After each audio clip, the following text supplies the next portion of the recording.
Sounds tasty. Right.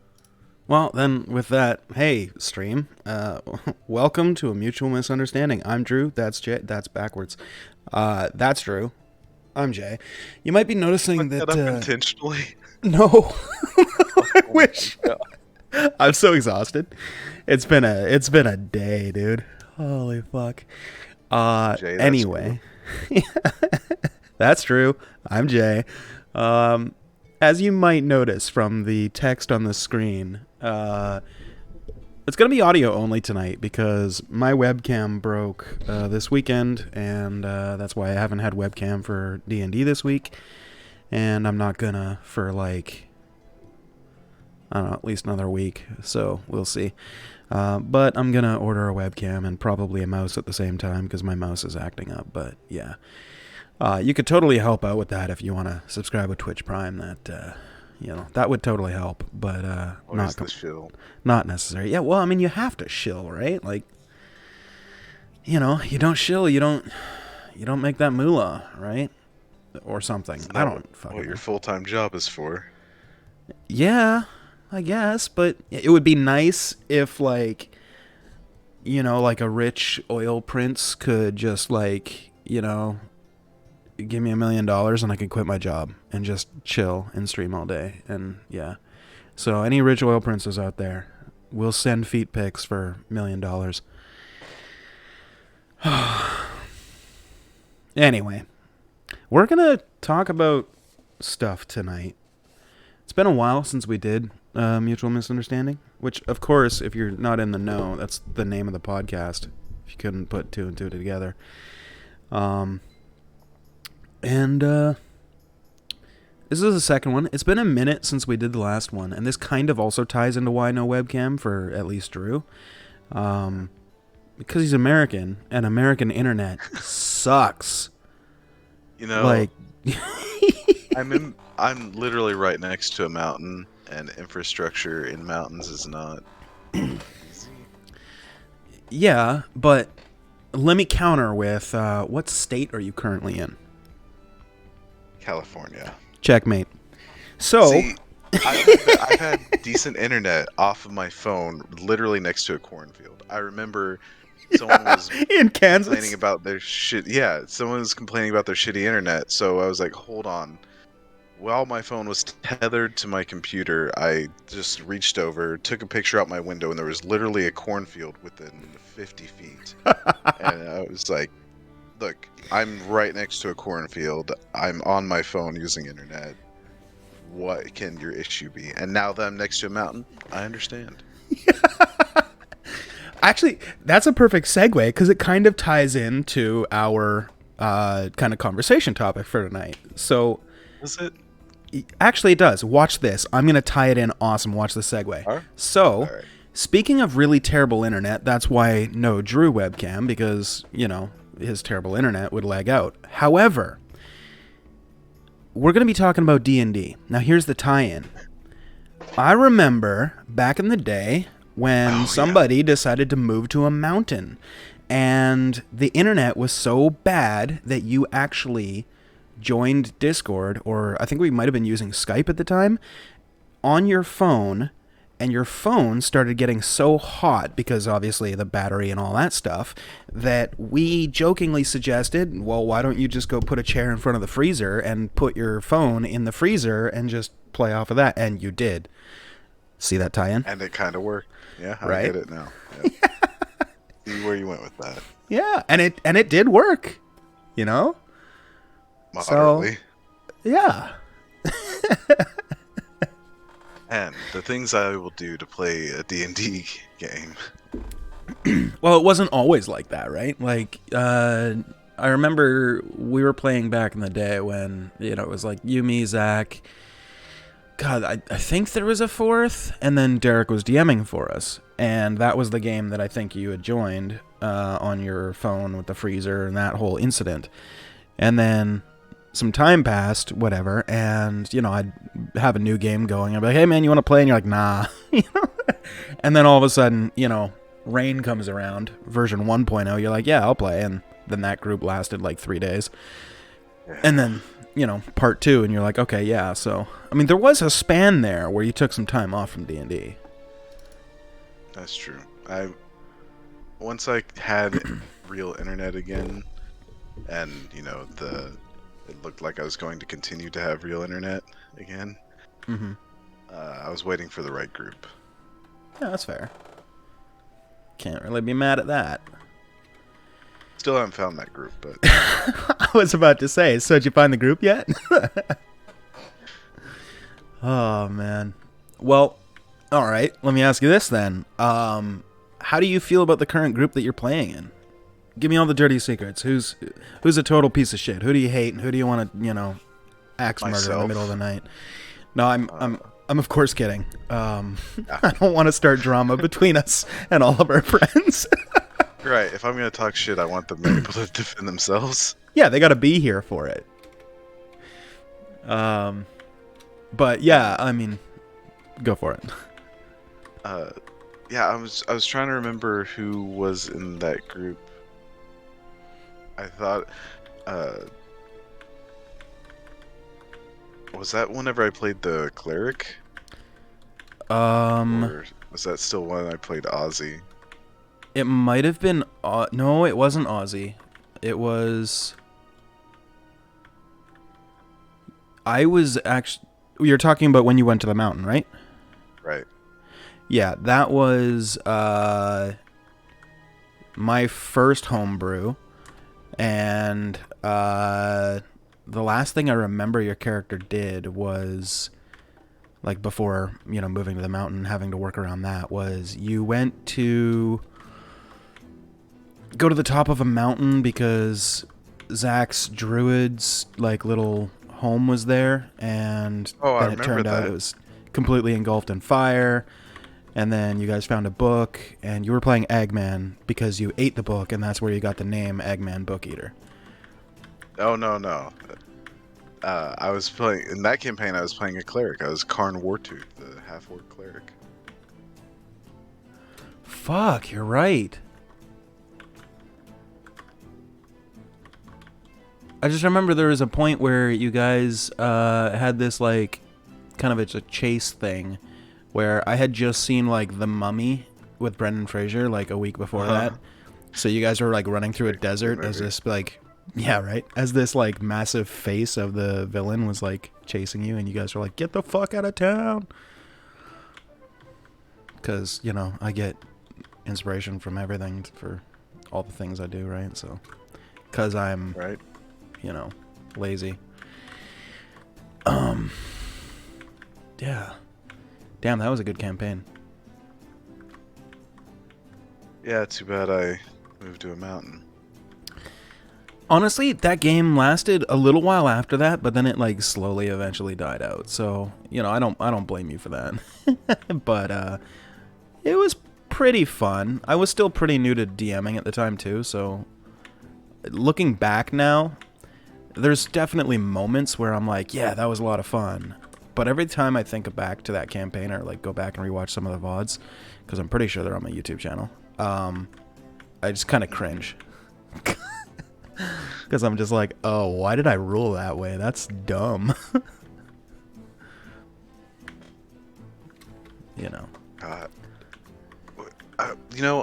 I sometimes go back through some of the VODs on the YouTube channel, and man, Critical Fail, our second campaign with Derek DMing you, Cypher, and me, that was actually really, really good. Just like some of the crazy shit that we got into. The thing that I always think back to is you and I fighting over an apple in a tree, but it turned out to like actually be like a skull or a brain or something. I can't remember the exact thing, but yeah, that was crazy. I just remember like I was like, oh, I'm gonna reach for it, and then you're like, no, I'm reaching for it, and it's like, oh, okay, and it's like, no, and then we're like scrambling to get there, and then I think Derek was like, oh yeah, you just get the sensation that you just want to eat it. And so we're like, okay, I take a bite. And you're like, no, I bite it. And it's just like one of those like, party members trying to one up each other kind of thing. But like Yeah. I don't even remember if I was like playing into what he was telling me. I think I was just trying to one up you. Really? Because I I think remember so. I was definitely playing into it because, like, I wanted away. I was like, oh god, this seems bad. But we just failed that so hard. I think I don't I don't think we could have done any worse with that puzzle. I mean, probably not, but I don't. Maybe you're probably a different kind of player. And I mean, we can probably talk about those differences between us as players, but Sure. I very much just like love the fucking chaos. Like, not that I want to be the character that's always like taking the party onto detours or whatever, but like when something wacky What I happens, do. I'm just like, oh fuck, I'm embracing that, and let's just see how deep this rabbit hole goes. You know? Uh, Whereas I am the agent of chaos. You're like, all right, DM, what's your plans for tonight? Cause rip up that page. It's not even.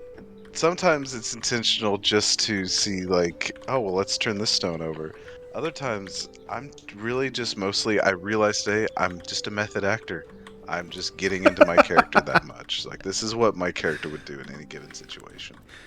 So what you're telling me is every time before you played Eggman, you like ate a dictionary or something, right? Just to get into character. I mean, I got some salt and pepper on it first, but yeah. No, of That course would not. actually be But funny to watch. That. oh no, that's awful. Oh Page by god. page. Right? You don't grasp it by the spine and just bite? Come on. What kind of Oh, barbarian are you? the fancy kind. I just picture you sitting there with a fork eating a dictionary. Yep. With the napkin tucked into my collar. Yeah. Oh, 100%.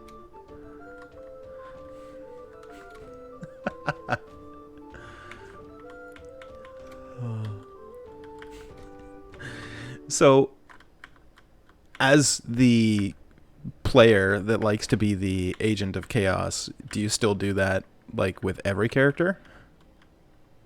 No, not so. I mean, that's very much an Agman Mm, trait of just whatever. Like, Agman does what Agman wants.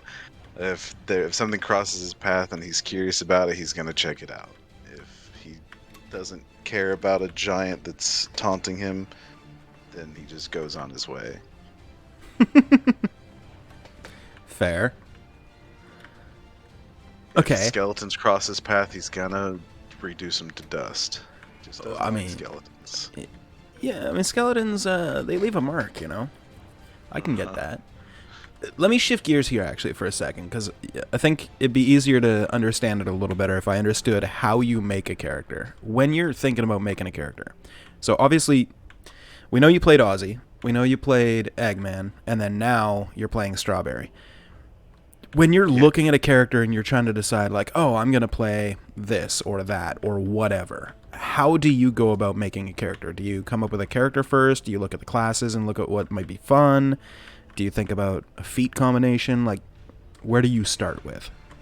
I will give you my answer, and then I want to know, like, how you feel about it, especially as someone who mostly DMs. I want to know. I want to hear your answer too. But Okay. for me, it's been completely different every time. Uh, I don't. I think Agman came because I wanted to be a Goliath, and it just made sense to be a barbarian. Like those two just go hand in hand. You're not gonna Sure. be a Goliath cleric, although that could actually be interesting because anyway.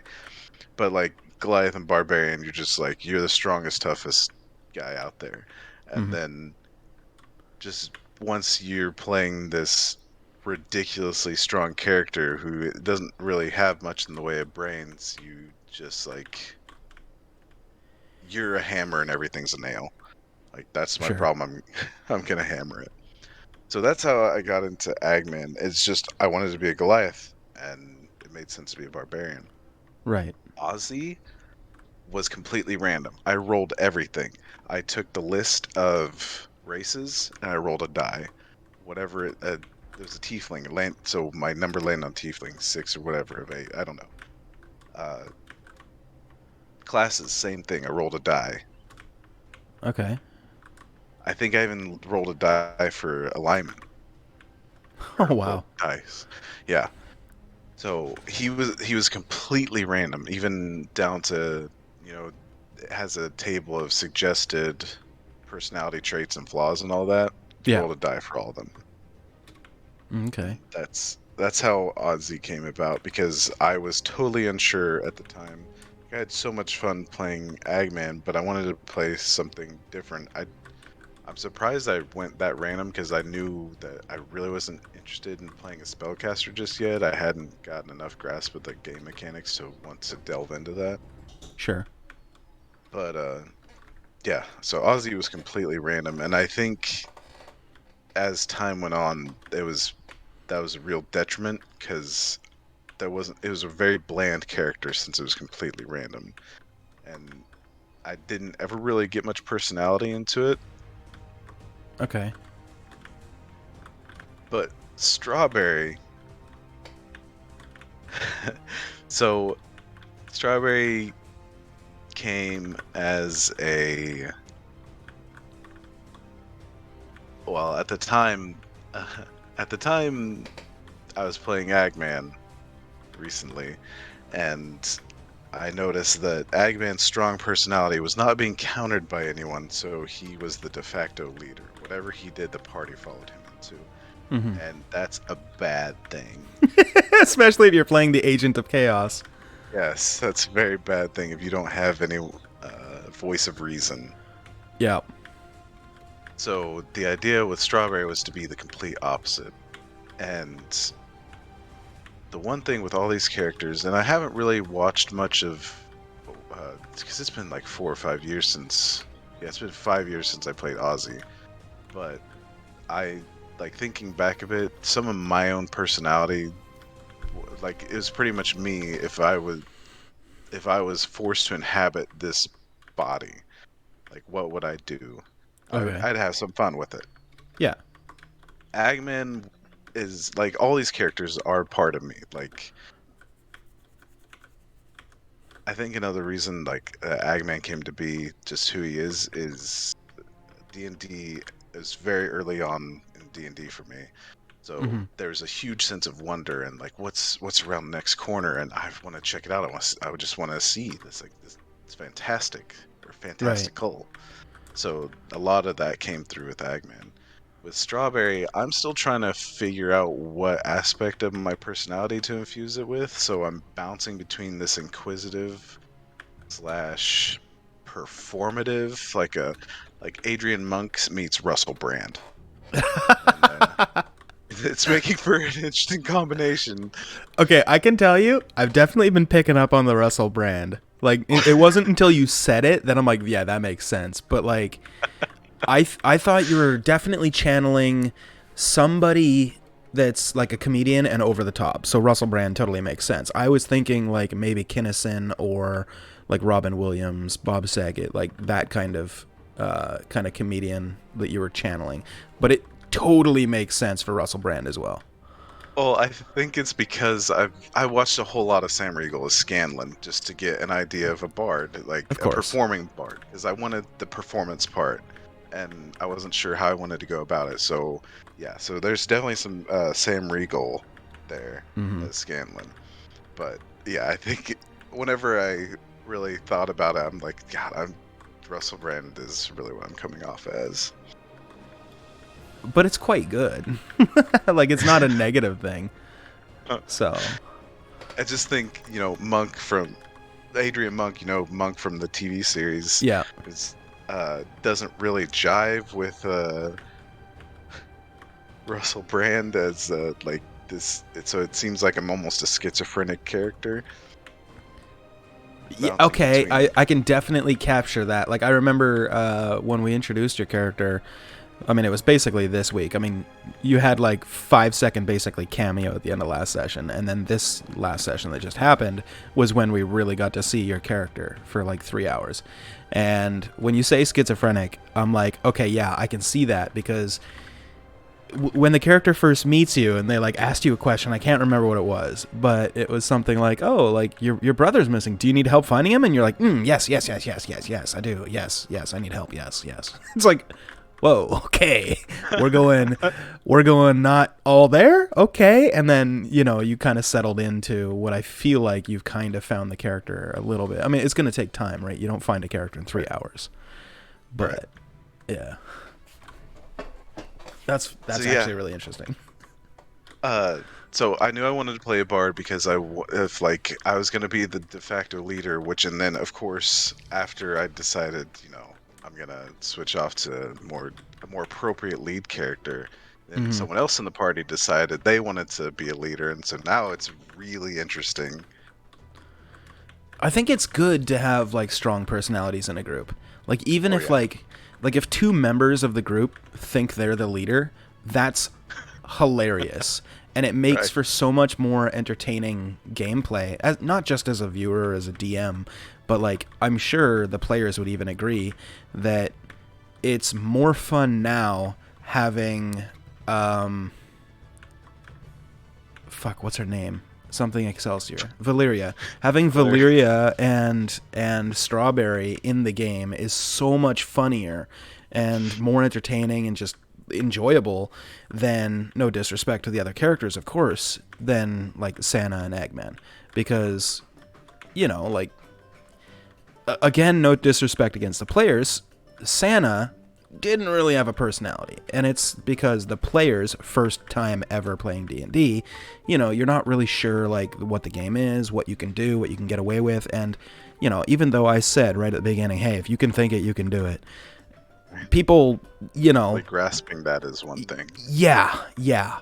So they're like, okay, and then like, you know, afraid to step over that line, and it's like, oh geez, I don't know, and it's like, no, fucking go hard, dude, you're fine. And when I think she realized that, and then with Valeria is really embracing it, that character is one of my favorite characters to ever DM for so far, and she's only been in 2 sessions.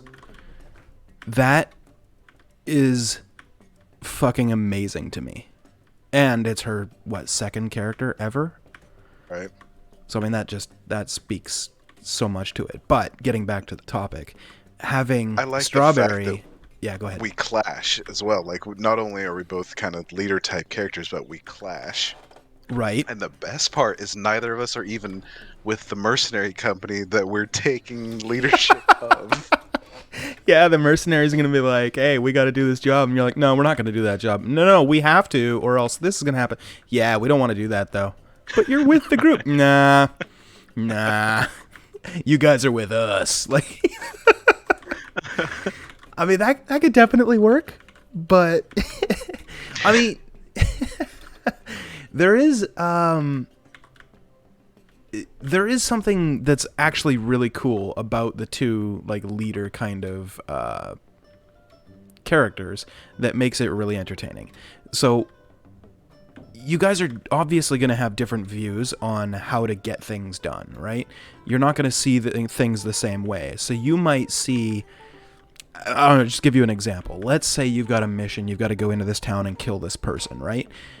You, thinking as a bard, might be like, oh, well, why don't we just sneak in and poison them, and then, you know, we'll be at the tavern, we've got an alibi, they died, we don't get busted, and, you know, the, you know, balls out fucking retribution revenge paladin's gonna be like, no, she was an asshole, and we should just murder her in the middle of town and make an example, and you're like, no, we shouldn't do that.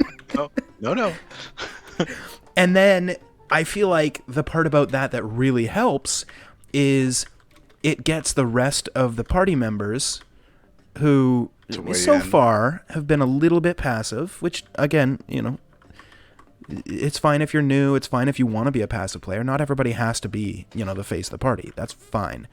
But it gets them invested because they have an opinion and they share the opinion, and that might change what the group does.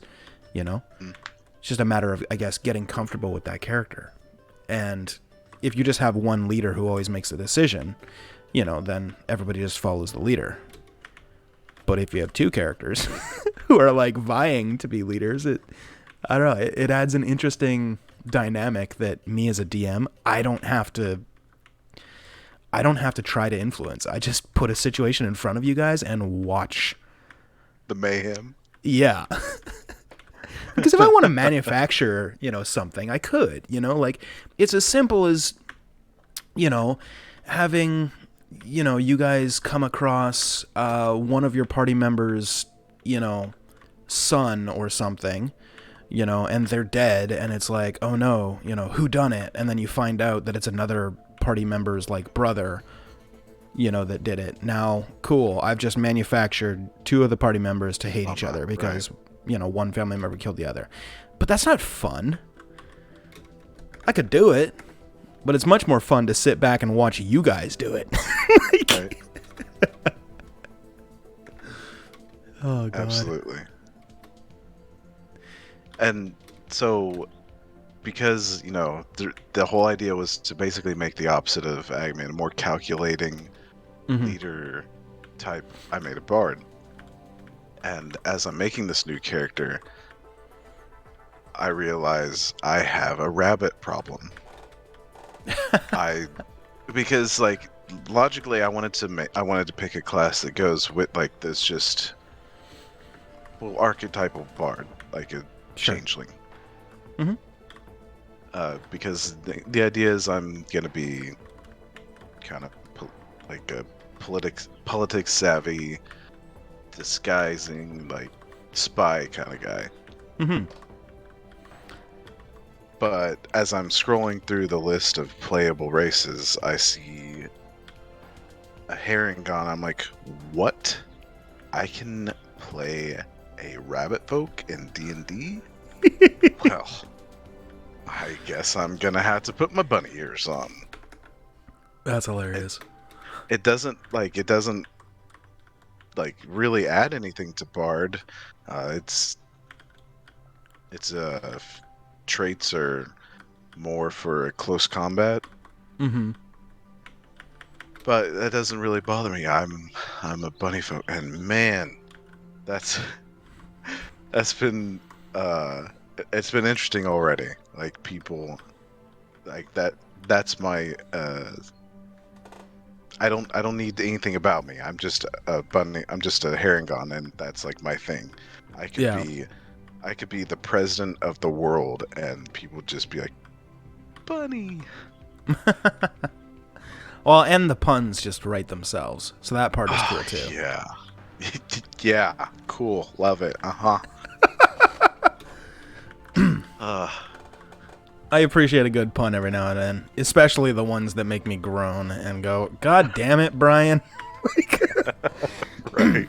That's when you know they're good, when everybody in the party just goes, oh.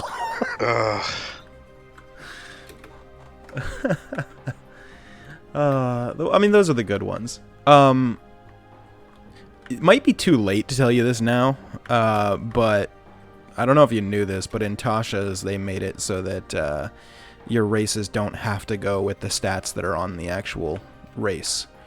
You can do what's called like customized background or whatever. Yeah. Yeah, I put the stats where I wanted them. I mean the traits like hair trigger and the bunny hog. Oh yeah, leaping away without provoking opportunity attacks and such. Yeah. But I mean that can be good on anything, right? Right. Somebody gap closes on you and you're like, nope, I leap away, and then you still have your action to do stuff, right? Whereas other characters have to, you know, other races have to be like, I disengage, and then you go about your turn. But you've already used your action to disengage, so it's like, oh man.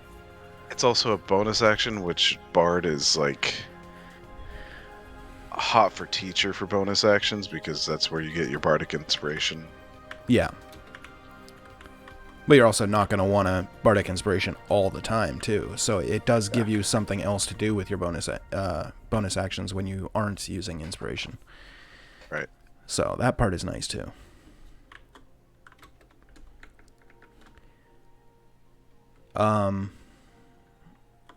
Did you have any more to say on how you create your character?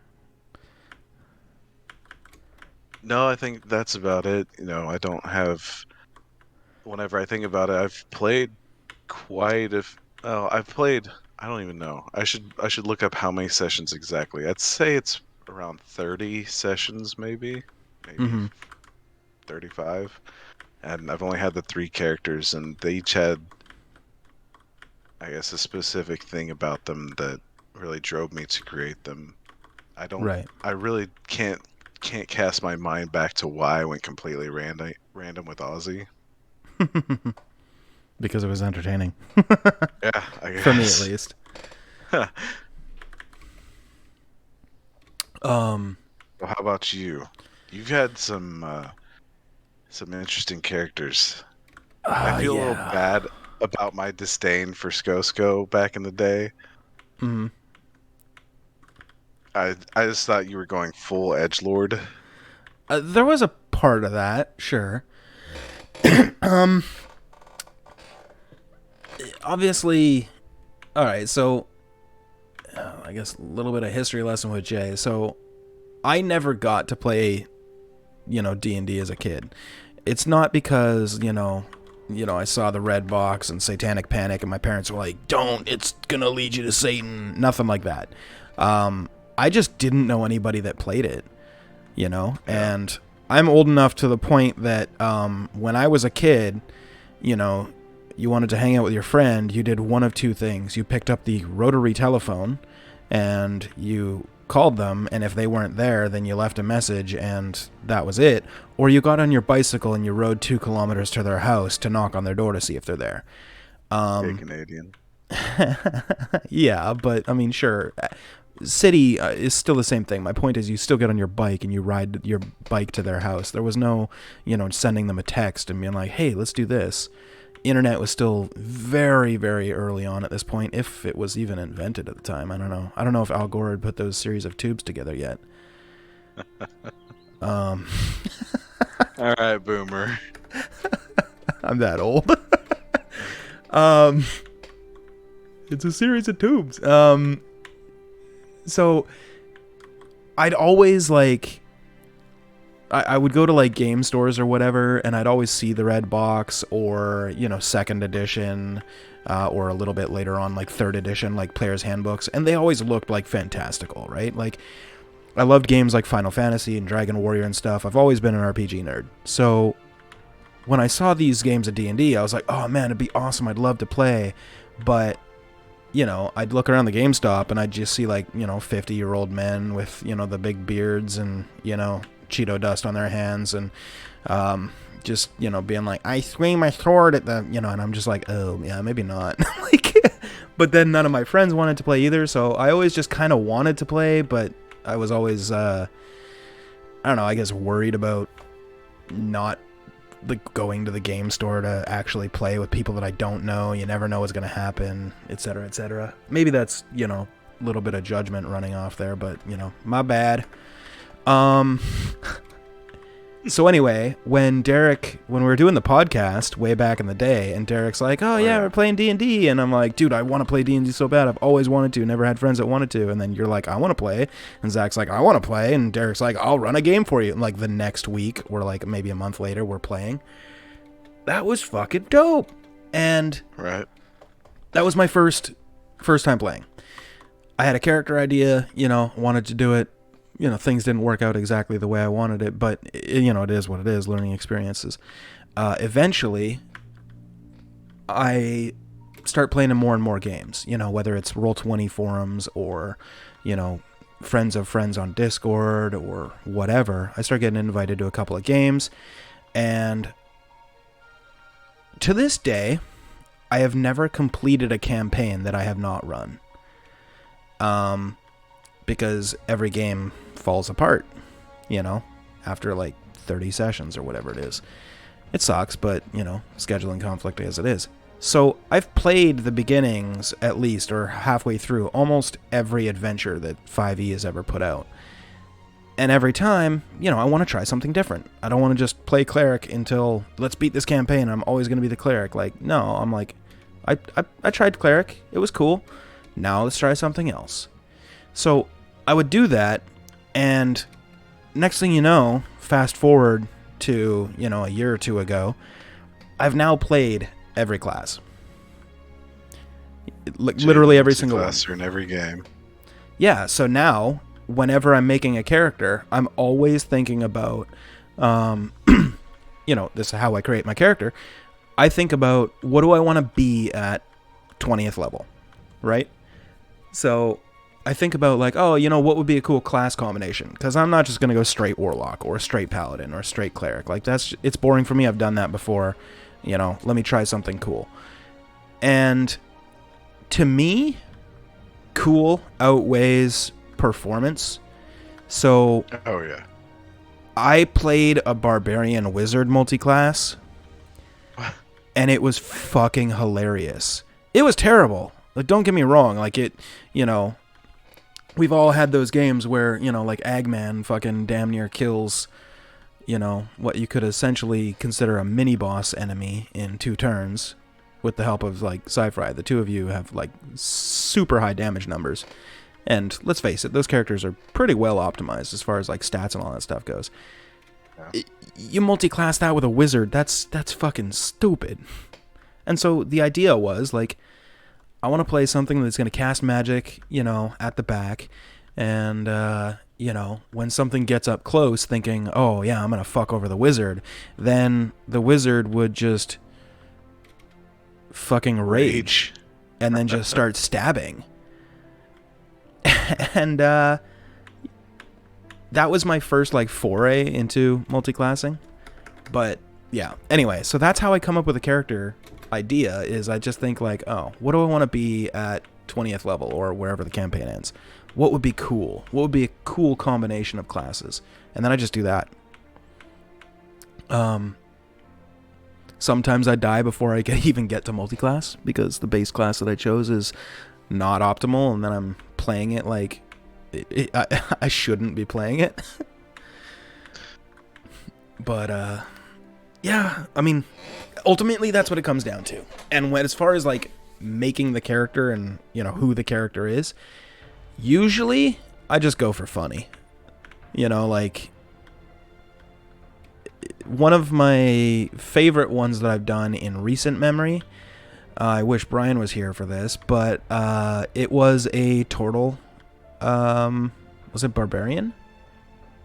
Yeah, it was a turtle barbarian, and he was a turtle bard, and we were brothers, and I was like, this will be fucking hilarious. And we were playing in Cappy's campaign, and I did that because I wanted to, like, me and him were like, I don't know what to pick. Well, I don't know what to pick. Okay, well, do you want to just be brothers? Okay, cool. What's our backstory? Oh, we grew up in the sewers and, whatever. It's like, okay, fine, cool. And then I was eventually going to, like, multi-class into rogue because I still want to play a turtle rogue. There's something... Turtle, Minotaur, Centaur, something like that with rogue. I love the idea of a creature that weighs like 1,000 pounds sneaking up on somebody and knifing them. Oh, you can be a Tauren rogue in next expansion. Okay, that's kind of interesting. But speaking of. Yeah. But it's just that kind of thing that, like, nobody plays that. And I think it's hilarious. So I'm going to build that character because it's hilarious. And I've played enough of, let's call it like vanilla D&D, to the point that, like, I'll kind of get bored of a character that doesn't amuse me. So, yeah, that's the approach that I take. I just go like, all right, what's gonna be fun for me? What's gonna amuse me? And how do I build that? And then I just build it. Personality-wise, 9 times out of 10, I just roll off the personality traits in the book. And then I figure out, who that character is after I've gotten the traits. It's just more fun to me that way. So, any of your characters take after, like, any of your personality traits?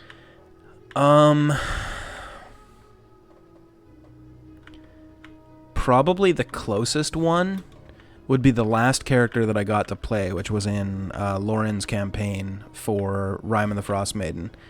It was Archibald something something something, like really like douchey long name, like basically like a Percy kind of name. Um, it wasn't because of Percy. It was because he was literally raised as like a rich kid, fucking doofus, and I was like really going all in on that. Doofus. Not that I'm a rich kid, but personality-wise, that character was very dry, very straightforward, not sarcastic, and didn't lie. Like if they were like, I mean, he was also raised in the wilds by Yetis, so he thought his parents were Yetis.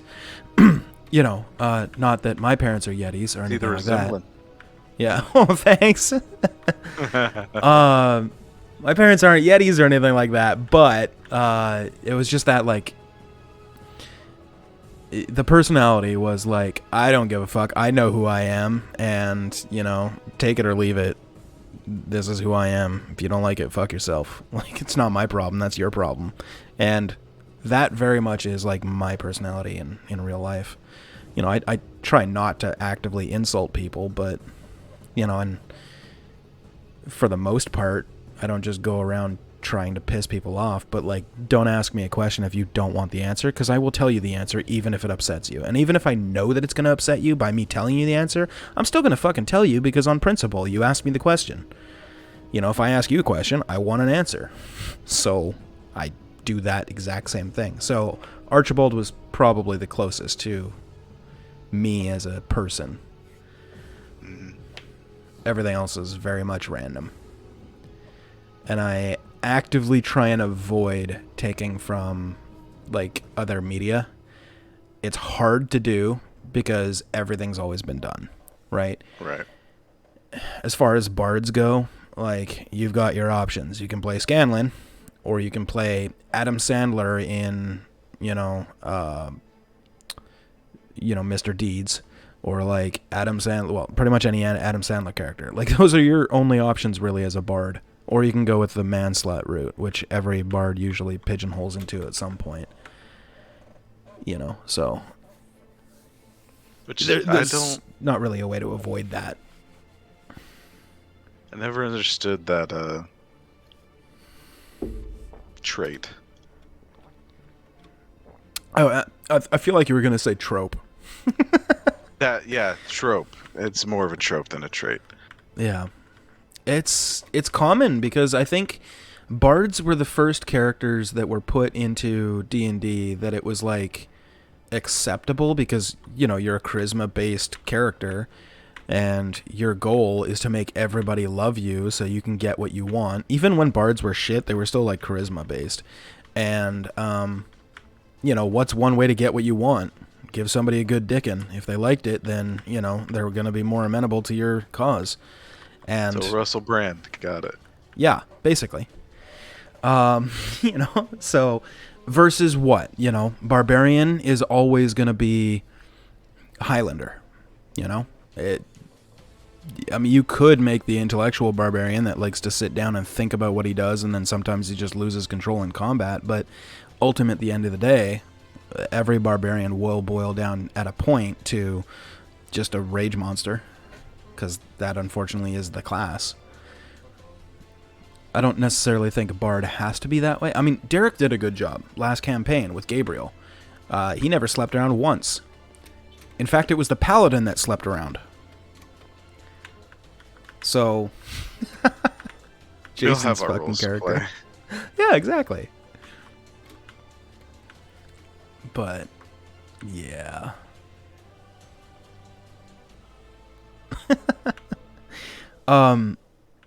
Thinking of my, like, Turtle or Minotaur Rogue idea, has there been any ideas when creating a character that you've been like, oh, this would be cool, and then you, like, talk yourself out of it because you think it's stupid or it would die or nobody would get it? Is there something that you've been, like, holding on to that you're like, one day I want to do this?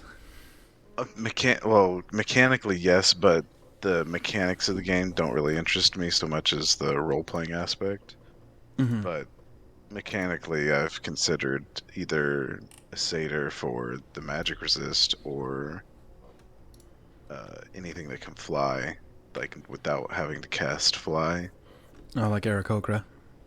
Yeah, just from a mechanical perspective. Mm-hmm. And really, that was my Aarakocra was my pick until I stumbled across Herringon just to fly. Like, Yeah. could you imagine what a nightmare I would have been flying around as a bard? I mean, you could still do it with fly, but with the ability to fly without casting the spell fly Right, is like, whoa. It. right. Let's put it this way: a lot of DMs will just straight up ban Aarakocra or say you can't fly without casting the spell because It's just adding too that third powerful. dimension of travel or whatever you want to call it fucking changes so much. Like, it allows you to skip combats, it allows you to, just completely game break combats. Like, put it this way: assuming that they could fly, a level 1 wizard could kill a winged Tarrasque. Well, anything with physical immunity could kill a Tarrasque. Well, no, At I mean, level like, the wizard literally can just cast cantrips from 120 feet away, and every turn it just has to keep flying the same speed away, and the winged Tarrasque will never be able to catch it. And the wizard can just keep casting, fire bolt over and over and over. It takes something like 200 turns or whatever to whittle it down to finally kill it, but because fly, the spell, has a duration, eventually it's going to run out, you're going to fall to the ground and die. If you're an Aarakocra, you can just continuously fly and just literally kite it around the entire world while you whittle it down, and there's nothing that the winged Tarrasque can do, which, if you're listening and you don't know what that is, that's literally one of the, biggest evil monsters that are in D&D.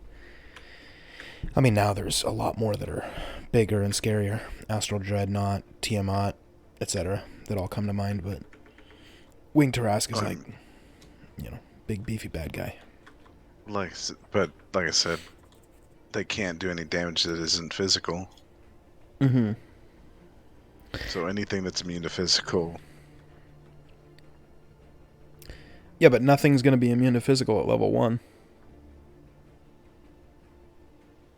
Don't be so sure about that.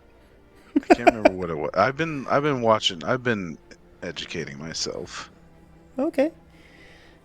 Well, if Can't I'm wrong, remember I'm what it wrong, is, but I though. can't think of something. But Yeah. I just know I the can't ability to remember it. fly would break so much shit. Like, oh, Right. I don't want to fight these guys. Okay, I'm going to fly away. And it's like, well, they can't fly, so you fly away. Okay. And then I got to come up with ways to, like, get you to the ground if you don't want to go there. It's like, ugh, certain things just It's get a whole very... thing. Yeah, it just gets hard at that point. So I understand why DMs do that, why they ban, fly and stuff. I get why DMs ban Lucky and other, trait or feats just like Lucky, because it's really fucking good. But I feel like if Wizards put it in the game, you're fine. Just deal with it. Take a chance on me. Yeah. I mean, it depends on your Still roll group, though, ones. right? What's that? You can still roll ones. True. And and that's kind of what I was gonna get to is like, you've got to take into consideration the party aspect, right? Like, some parties just do not want to fuck around with, somebody who's, optimized. Call it power gaming or call it whatever you want to call it.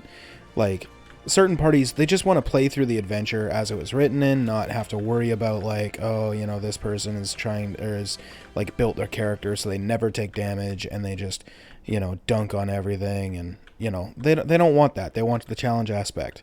Other players, they want to, you can call it power gaming or whatever, but they want to min max their character so that at level 1, rules as written, no extra perks or anything. They have 18 AC, 20 with a shield, and they do, let's say like average 12 damage per turn at level 1. And you can do that very easily with just optimization, right? So it comes down to your party, right? So that's why I won't generally ban anything in my games, because the players will take care of that. If you start flying around as an Aarakocra, well, if the enemy can't get to you, they're going to go to your allies and they're going to pick them off. Because, okay, I can't fly, he's an Aarakocra, fuck him. I'll just, go after the cleric, or I'll go after, this party member or that party member. Eventually, if not your party talking to you, the other players will talk to you and be like, dude, you realize every time you fly away, one of us is going to fucking die, right? Because everybody just can't get to you, so they just dogpile on us. And eventually, your party, if not the players themselves, will basically force you to stop playing your character that way, or they'll just get bored. So I find it polices itself.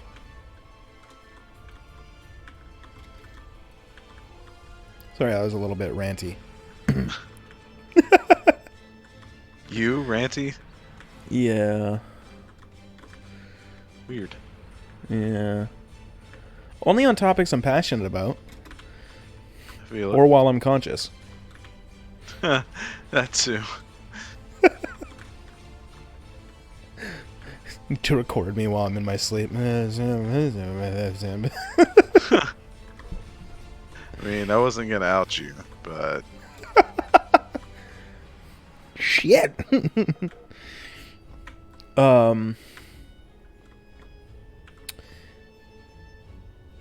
Okay. I actually have an interesting question for you. Is there a character, so far, and you cannot answer with your own character, is there a character that you've seen in one of the games that you've played in that you're like, fuck, that guy did that character and now I want to play that, but I can't because they played that and I don't want to copy my friends or whatever?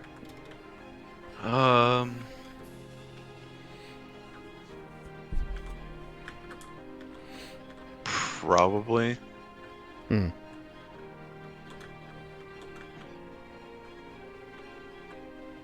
Nothing coming to mind, though, off the top of your dome? No, not off the top of my head, but yeah, definitely, but I can't remember.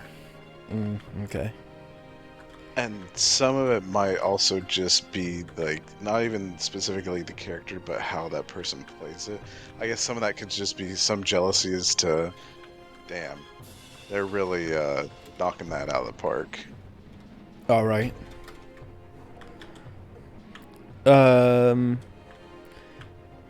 Okay, fair enough. Has there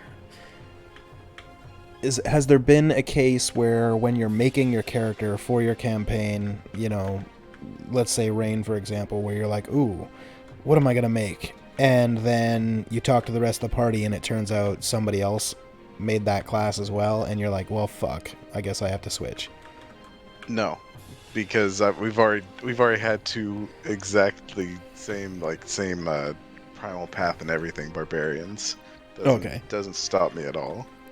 Okay, because that is what I was asking about specifically. I didn't want to out you and Santa, but Eggman and Santa being, literally the same style of barbarian. You're both wild magic barbarians, and obviously you both played it in the party.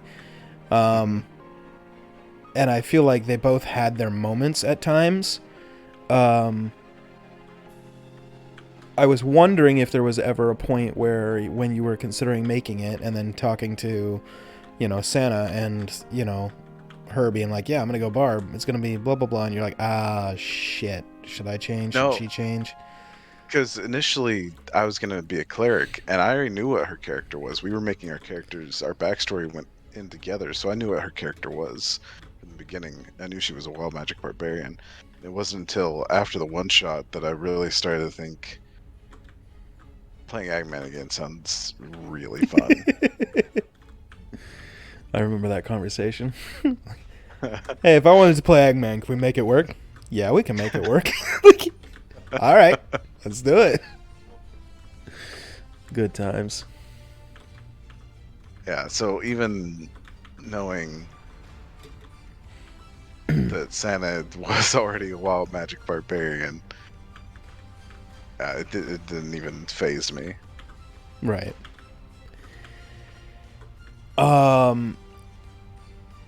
Obviously, your character just got introduced, right? Strawberry is brand new to the campaign. You know, you're still figuring him out. I don't want to jinx it by asking this question, but I have to ask it because I'm curious. Did you Do I get a have backup third character already? You know, kind of. Okay. I never deleted my cleric, Okay.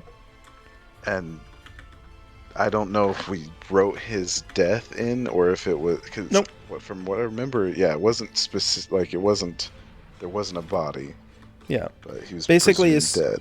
as soon as you told me that, like, no, I'm going to go Eggman instead, I was like, all right, cool. That character technically doesn't exist, except as, like, a footnote in Santa's backstory, and Santa obviously exists. So a character like that would be very easy to just be like, okay, yeah, you exist, and you are this person, you lived here, blah, blah, blah. You know, maybe you knew Santa, maybe you didn't, whatever. However you want to work that, you can. You can always workshop it later, right? And that's kind of how I approached that. But yeah, I mean, it's still very much a possibility. I didn't want to jinx it, you know, and just be like, oh yeah, because you might die. It's not like that. But I was curious when you were thinking about, you know, what character you wanted to play. When you're like, yeah, I'm gonna switch because, you know, don't need to be an Eggman. We need an actual leader, and, you know, somebody who can, you know, the whole conversation about like pushback and, you know, having a leader in the party. Obviously, you We've settled got on Bard. 3 charisma character. We've got 3. I think all 3 of us have 20 charisma. Yeah, something like that. Obviously, you settled on Bard. You know, spoiler alert. Yeah. While you were making the character, were you always looking at Bard, or was there another option that you like thought of, maybe made out the character and was like, okay, yeah, let me keep looking at options, find Bard, and go, okay, yeah, this is the one, and then now you just got that one, you know, sitting in your back pocket for another day, another campaign kind of deal, or what? Did it not even So get that far? well, with uh my learning, my ravenous devouring of D&D knowledge that's gone on lately, uh, I've learned that I am somewhat interested in combat. Not, it's still far and away the least interesting part of D&D for me. Mm-hmm. But to that end, like there's going to be combat like unless there's a Disco Elysium or a Planescape Torment module.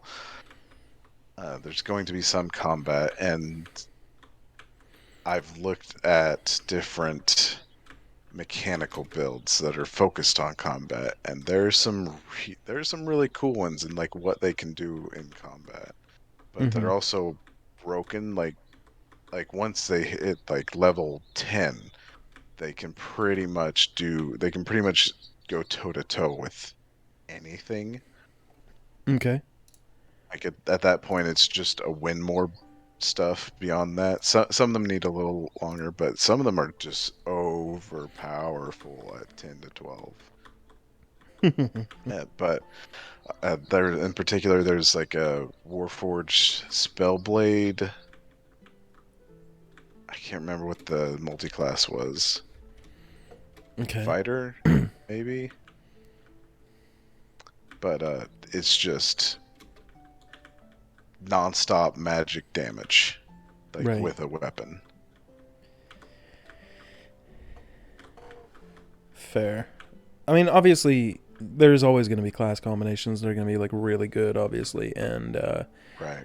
you know they're gonna, you know, kind of change how you feel about combat. Well, maybe not. Um, I'm at the point now where, like, for me, whether I'm playing in a campaign or DMing, I actually don't enjoy combat. It's not that it's not fun.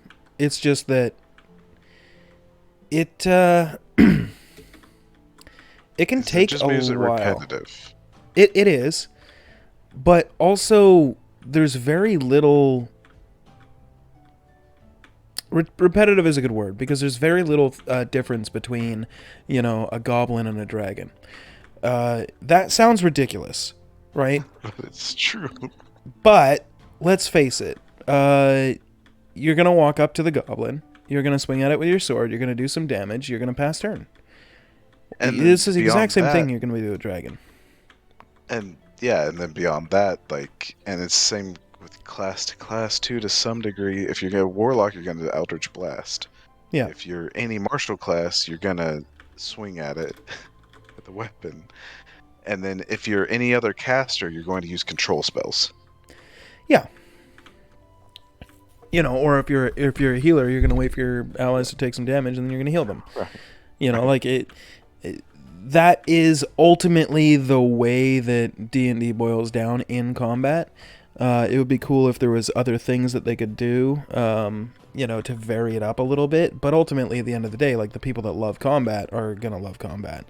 I used to love combat, and then I played a lot of campaigns, and now combat is just a means to an end for me. Yep. I know that there's going to be players that love combat, so I have to include combat in my campaigns. That's why Reign isn't a pure political RP only game, because that's not everybody's bag. I think I would like combat if there was like in video games how you've got the quick time event. If there was a version of that in D&D, like what makes me like the thing I think of is I pointed out we were talking yesterday was whenever Sana leapt out a window onto a bed dragon and then knocked the caster off of it and forcing him to drop concentration. Like that sounded like a quick time event to God of War. Like, right. No, that was honestly one of the coolest moments that I've ever witnessed or kind of been a part of. I was DMing that session, but that was honestly super cool. There's other times where, players in my games might have, felt like, oh man, this was really cool. We took down a dragon. It's like, yeah, okay, cool. You took down a dragon, but you didn't do anything cool. Like, and I don't mean... poked it several times. Yeah, it sounds really bad, but like, I don't mean to belittle, my players, obviously, but let's face it, you killed a dragon. Everybody kills a dragon. It's D&D, like, However, in the name. Yeah, watching Sana, who it was her first session of D&D. Mm-hmm. She didn't ask if she could do it. She was just like, I'm going to jump out the window and jump on this bed dragon, which okay. That campaign is also just fucking weird. Like it's right. A joke one shot, like it's made to be funny and stuff. But if that was a real dragon, I feel like she still would have done that. And she just dropped inhibitions and was like, you know what? Fuck it. I'm going to jump out the window and try and tackle the rider off of this dragon. And it was an awesome fucking moment. Live my best barbarian life. Yeah. And if you go down swinging. Like, and that's one thing that I absolutely respected about that moment. And that's one of the things that I absolutely loved about it. Because... And you'll find, if you haven't already, at a certain point, like, you're going to have to make a choice with your character. Do you always play it safe, or do you just have to risk it?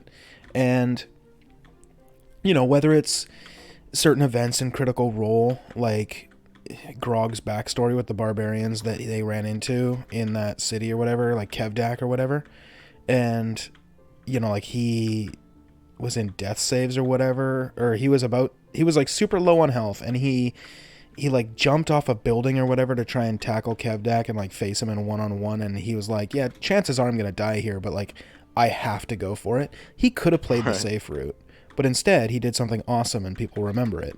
And for Sana to have done that without having, honestly, very much, if any, knowledge about D&D at all, but just like, you know what, this sounds cool, it's gonna be a cool moment, I'm gonna do it. If she died, it probably would have taken something away from it, but it was still a really fucking cool idea. And right. It's not like she pulled the eyeball out of a Hydra. Yeah. I mean, even that is kind of cool, but that's just funny for me because I knew it was down there. She didn't know Right. what was down there. If she knew it was down there and did it anyways, then it'd be like, dude, respect. That's funny. So that one can go, both ways, where it can be like, oh god, I fucked over the party, versus like, this will be funny, you know. Mm. But yeah, I mean, that is kind of that difference, right? And the thing that I like respect about those players that make that decision, it's really awesome. But bringing it back to combat, you can't. I mean, you can do that literally every combat if you want, and then it's gonna make it less special, right?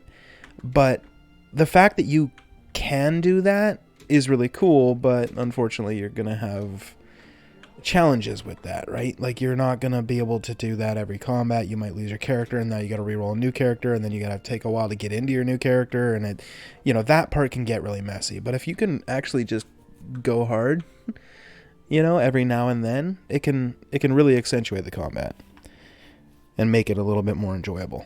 So it's not just a, yawning slog. Yeah. I just wish there was more monsters in the book that were, I want to say unique, but that kind of summons the wrong image to mind. Like, when I say unique enemy, like, what do you think?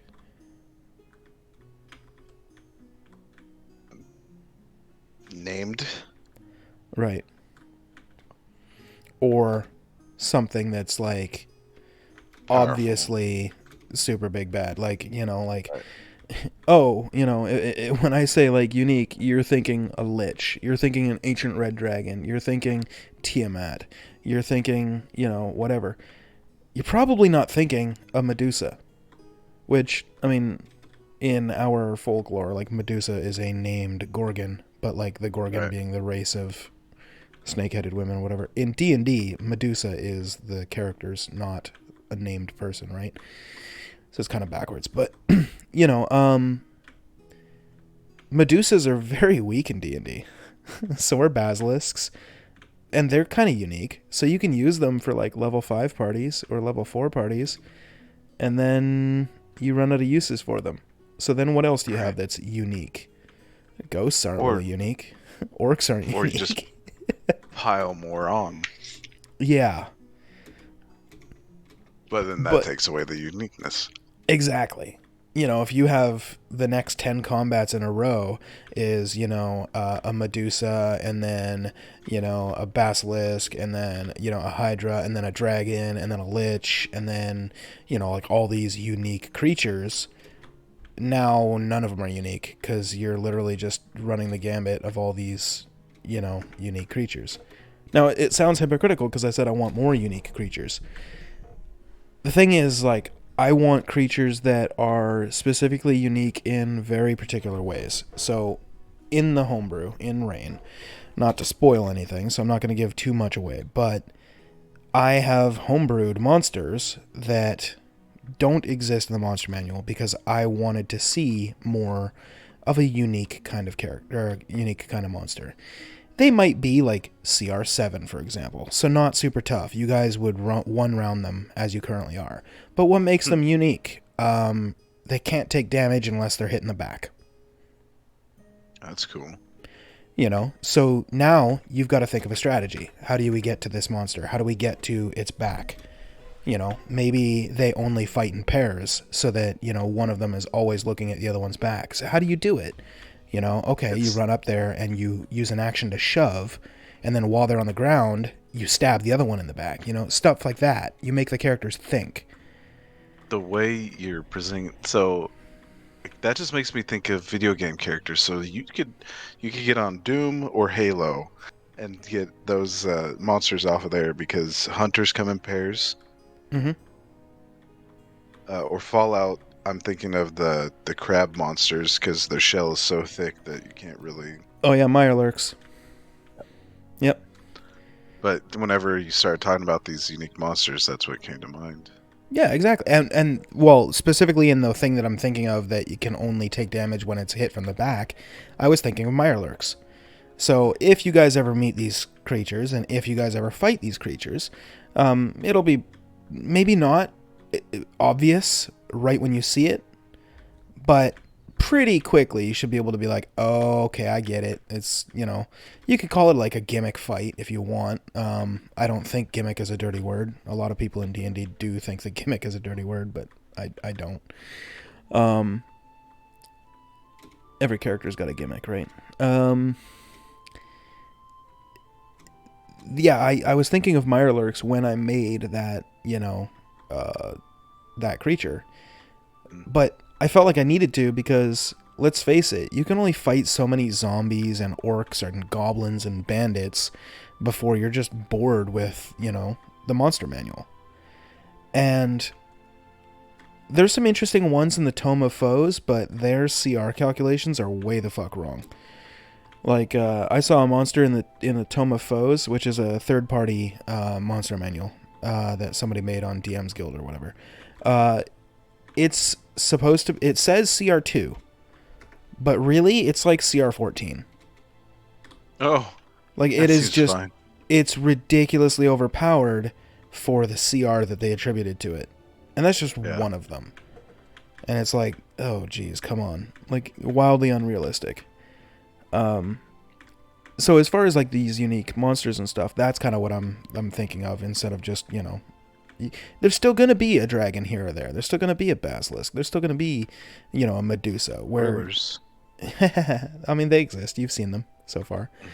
Mm-hmm.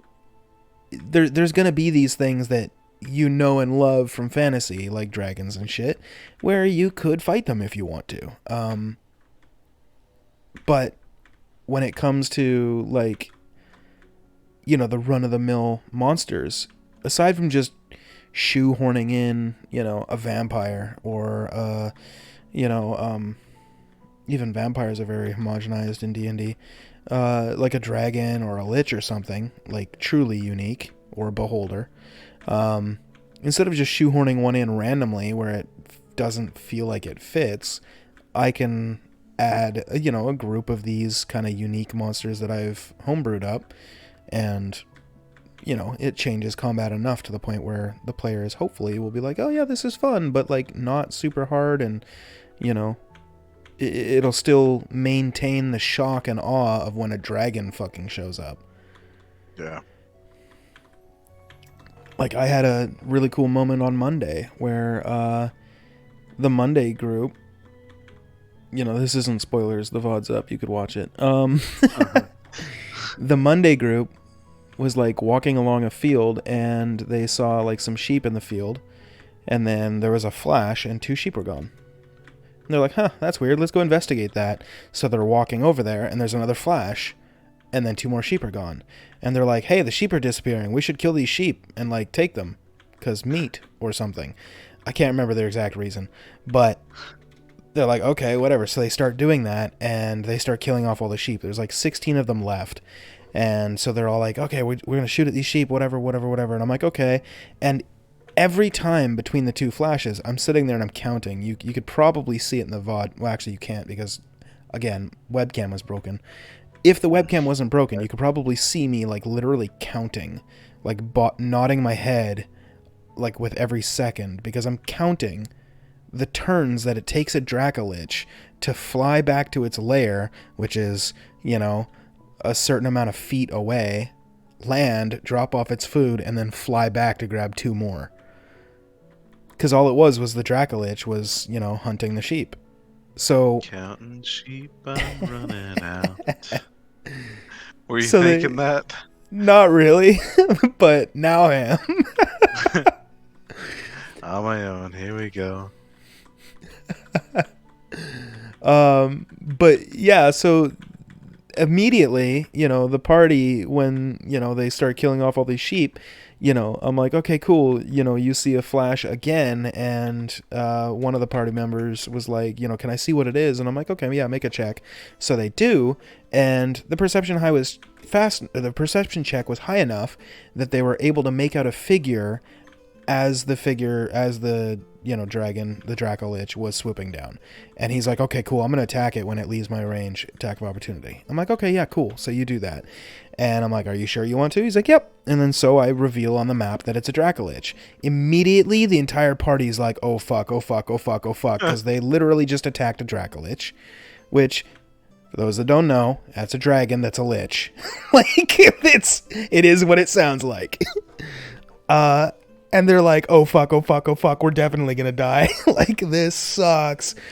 So their their warlock is like, oh, wise dragon, I apologize humbly for my party members. Yeah, he's like, immediately starts politicking with a Dracolich. And I'm like, all right, this is fucking hilarious moment. I'm down with this. And yeah, eventually it got to the point where, the Dracolich was like, you want to fucking rumble? And the barbarian's like, no, sir, I'm good. Like, and he's like, all right, fine. Fuck around and find out. And then flies off. I'm paraphrasing, obviously. Like, go watch the VOD. It's hilarious. But that kind of moment, they rolled it. It was a random encounter check, and that's what they got. Things like that. It's a unique monster. They didn't even fucking fight it longer than one round, and then they're like, we bail immediately. And that is really fucking cool. But if I threw a Dracolich every week at them, it just becomes less special. Right. And if I was to use a Dracolich this week, and then, a fucking Ancient Gold Dragon next week, and then, Tiamat the next week, and then, it starts to really lessen the monsters. Makes them all less special. So you do need a little bit of the fodder, I guess, but yeah. Alright, from what you've seen, what's your favorite monster so far? One we didn't fight. Whatever, giant Slender Man. Oh, Bagman. That's literally what it's called. If you look it up in the monster manual, it's called a Bagman. They kidnap people. And then they eat them. Oh, really? They don't just talk shit. They do. Well, I mean, not really, but that was a homebrew embellishment because I was trying to bait you guys into a fight. But I like how it had the exact opposite effect. I mean, that's the thing with both of these groups is, and every DM can attest to this, you plan, and then the party does something that you don't expect, so all your plans go to waste. Right? And that's actually one of the things that I love about D&D is I feel like I'm getting pretty good at improv. Yeah, it is very much like RimWorld. I'm Randy Random, and you guys are, the characters. Oh, we're Randy Random. Fair.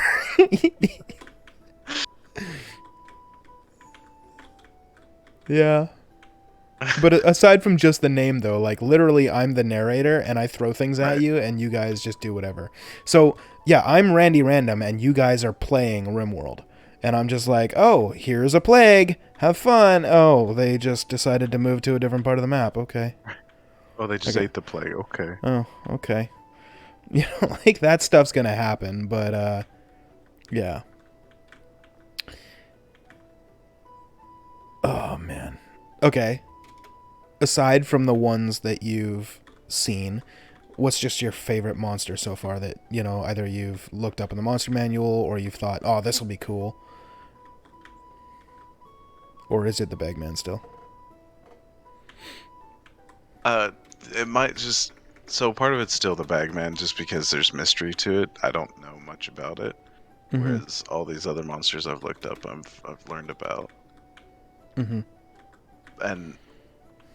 all these things have stats and, they're pre-rolled and these are their proficiencies. And like you said, there's not really a whole lot of uniqueness to them. Right. And I've always liked. Oh, and something I thought of earlier with like how it's like it'd be cool is like if combat was like a QTE event Yeah. more than a poke something till it falls over. Like something that is puzzling, but you can't really have that once you've experienced it before. Then you already know how to beat it. Like, say, a Witcher that Yeah. studies how to defeat monsters. That way, they aren't surprised when they come across a new one. But I like the idea of being surprised and having to work out how to take down a monster. And I'm hoping that that aspect will be preserved when you start seeing my homebrew monsters. Because, like I said, there's going to be some where you guys are like, okay, cool, I cast a spell, and I just go, yeah, that seems to have no effect. What? And then you're like, wait, sorry, I casted Fireball at 7th level at its feet, and it had no effect? Yeah. Come again? Like, did the spell just fizzle? No, it totally exploded, scorched ground everywhere. Yeah. So what happened? Yeah, the monster appears that it like stepped into a sauna, and maybe is even enjoying it. Like, you don't know. So, like, okay, guys, fire doesn't work. Try acid. Yeah, so you splash acid on it, and it licks its lips. What the fuck is happening? Like, I'm hoping some of that can get preserved, like, with these homebrew monsters. Yeah. The QTE thing reminded me of something before my rant. Incoming another rant. One of the things that I don't like about combat, and I've thought of a way to fix it. Okay, it's an incredibly new idea. Nobody has ever thought about this before, but I'll tell you the problem first, and then I'll tell you my completely unique, inspired by nobody idea of how to fix it. Okay. So the problem is that rounds in combat take forever. Agreed. Okay? My incredibly unique... Yeah. Well, I mean, in my opinion, that's probably the biggest problem. Because if you think about it, combat with the drows took almost an hour, or a little bit over an hour, and it was 8 enemies against 5 players. Like, it just took a long time.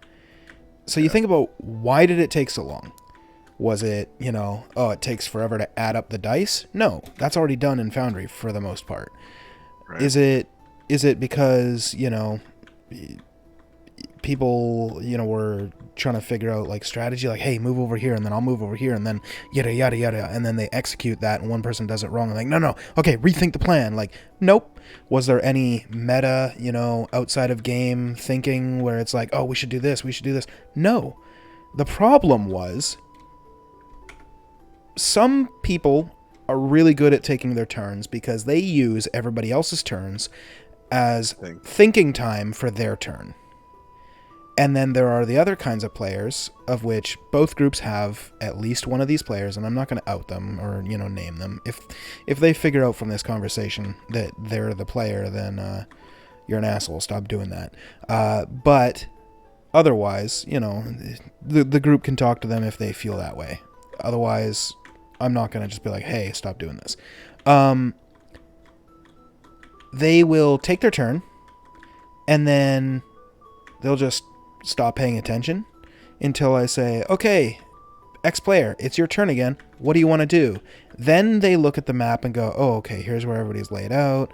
I could do this. How much health does that person have? Oh, they're almost dead. Okay, I should probably do this, or this, or this. And that's when they take their time to think about what they're going to do. Versus the other player who's been watching, paying attention.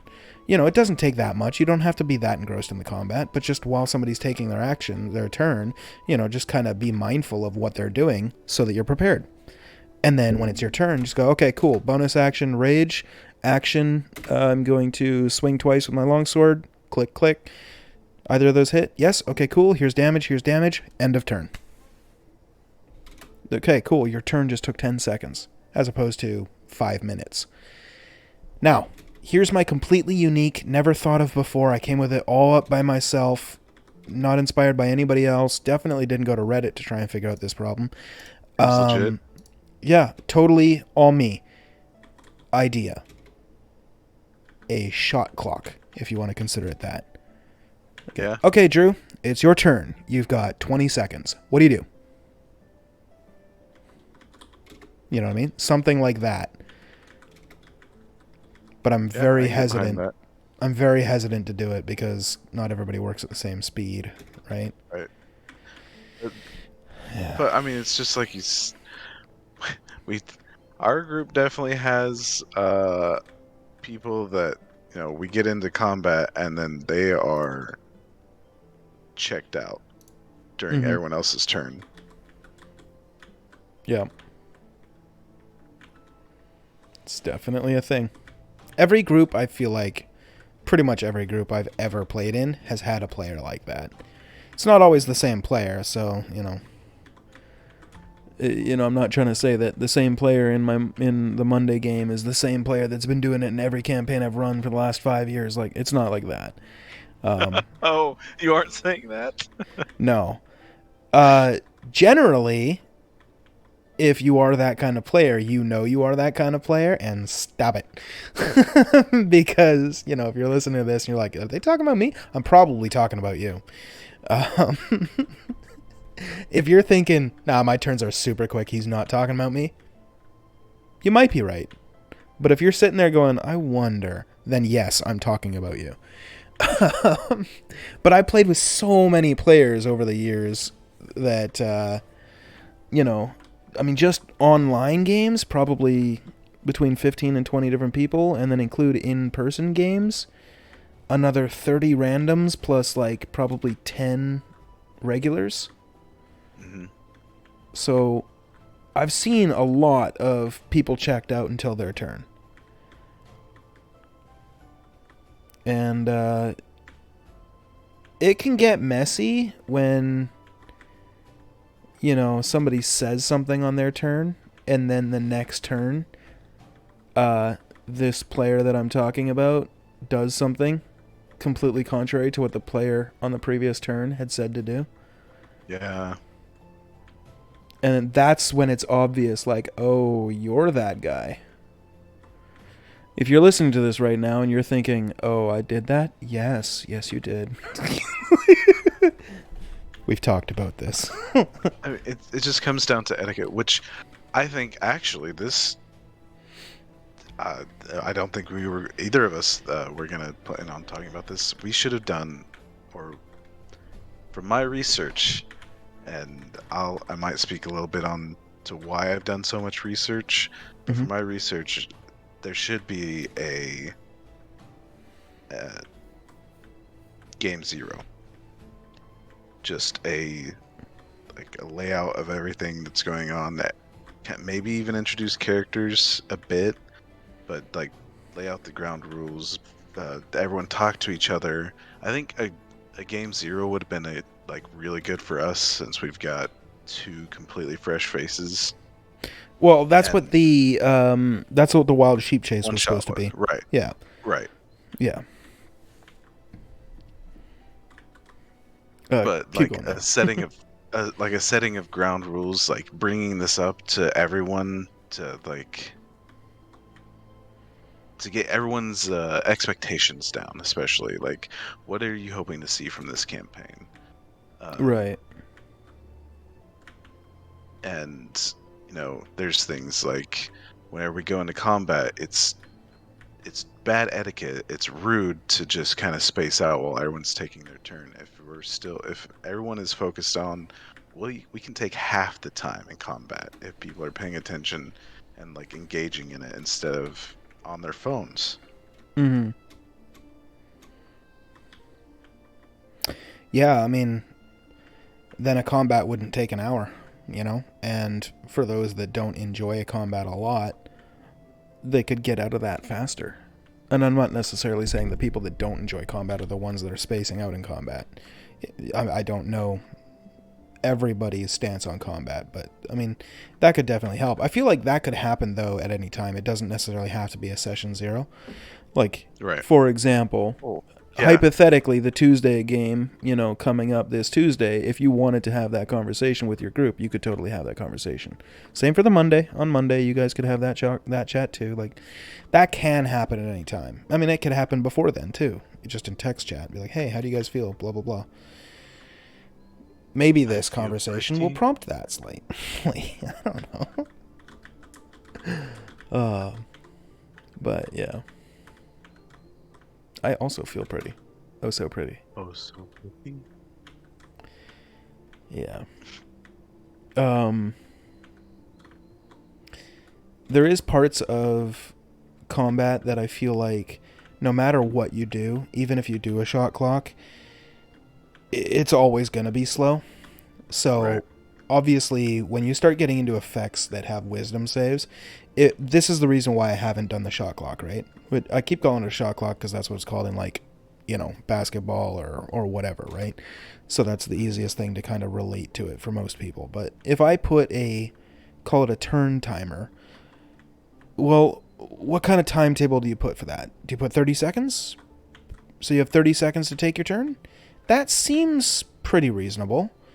Except, okay, what if you as a bard, you're like, okay, I'm going to cast Confusion on this pack of monsters. Let's say that drow fight from a couple weeks back. Okay, I now have to resolve all of those saving throws. So I've got to roll 8 saving throws, look at your DC, determine which ones pass, which ones fail, if any, on either way. Then I have to resolve them. Okay, so what happens when they fail? Okay, so now they're confused. Okay, this one's confused, this one's not, this one is, this one isn't. Now I've just used up. Yeah.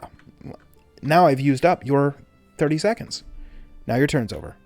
So you can't bonus action, inspire somebody now. Whereas a barbarian is like, I rage, I hack, I slash, I intern. Exactly.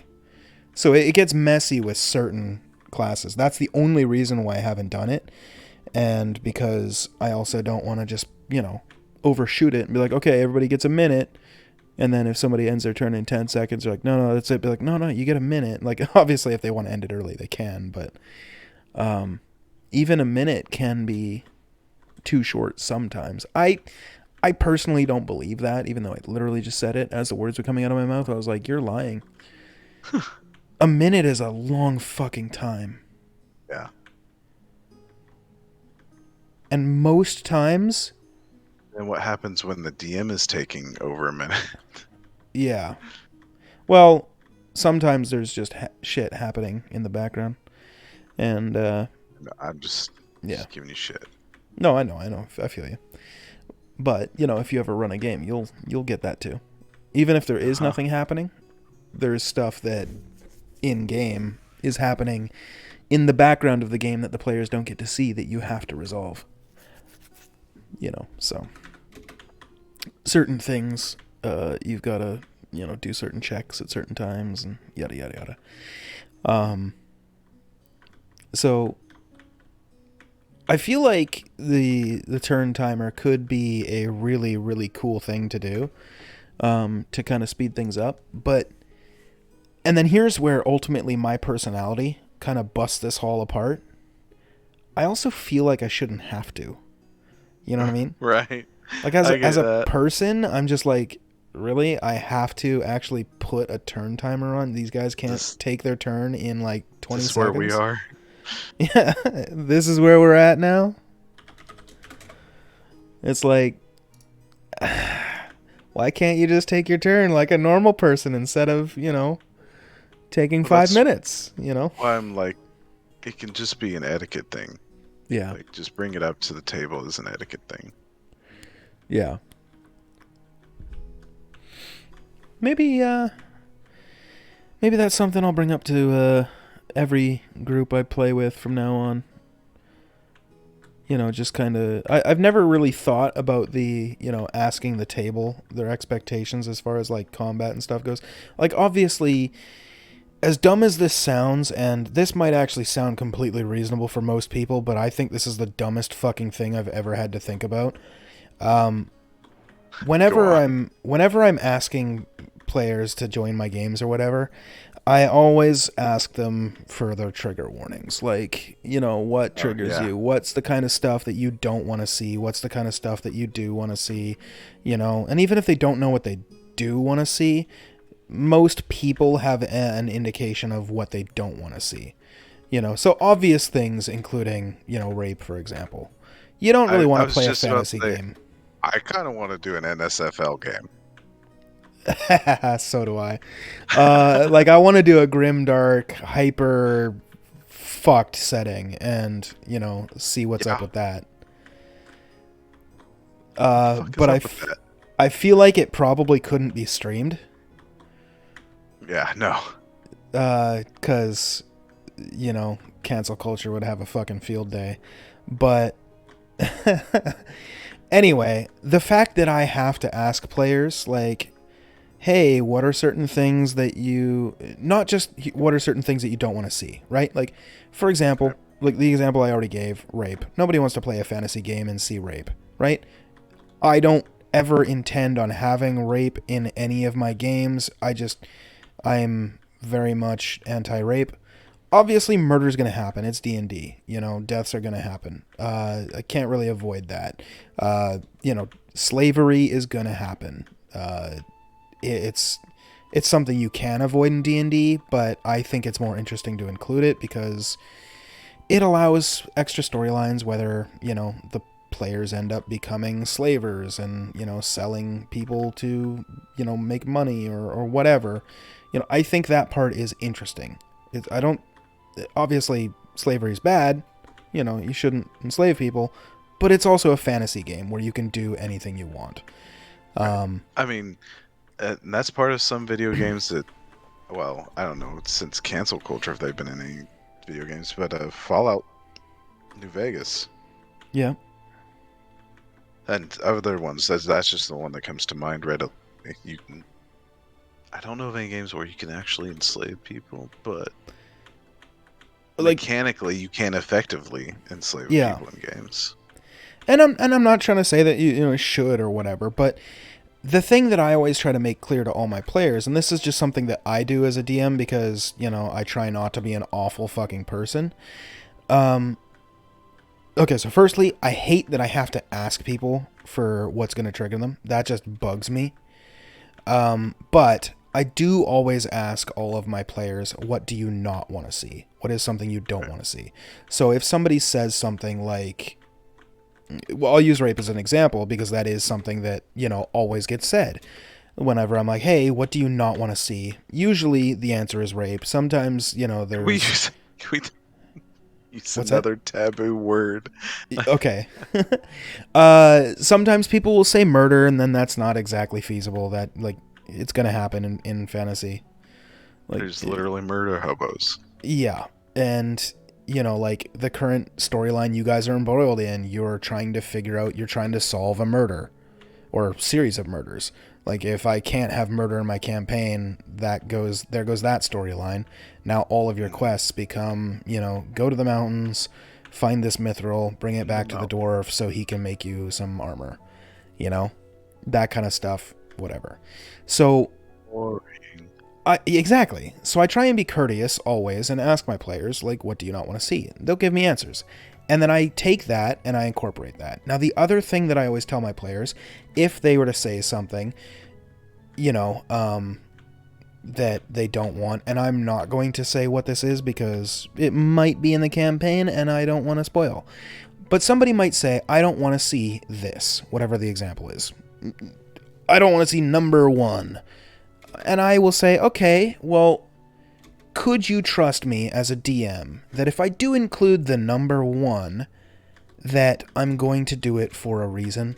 It's not just going to be in there for shock or for gaff or, I'm having a laugh and, everybody's, ha ha ha, this is just whatever, that I'm doing it for a good reason. Right. If I was to include rape in a storyline, it would be using it as a way. That sounds fucked up because I don't think rape is ever tasteful, but if I was to ever use it, I would do it in a way that maybe compels you guys to take a storyline more seriously, or like, I'd write it in a way that you guys would go and definitely take care of this mission the way that it needs to be taken care of in whatever way you see fit with that, right? I just choose not to include it.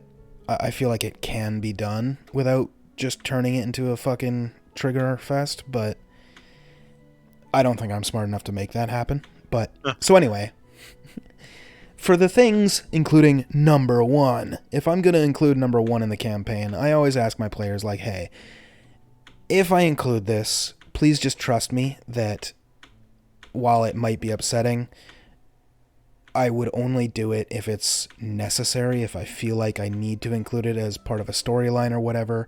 Please just trust me that I'm going to do it in a way that is respectful and tactful while, keeping your wishes in mind. And if at any point it comes up and you feel like I'm not doing that, then let me know and I'll remove it immediately. And the response I've always gotten with that is, okay, yeah, include it and we'll see. And whenever I have included something that somebody said, I just don't want to see this in the campaign, and then I've had that conversation with them, every single time they've come back and said, you know what, I said I didn't want to see that, you included it, and you handled it well. So, we're cool. This time. Yeah.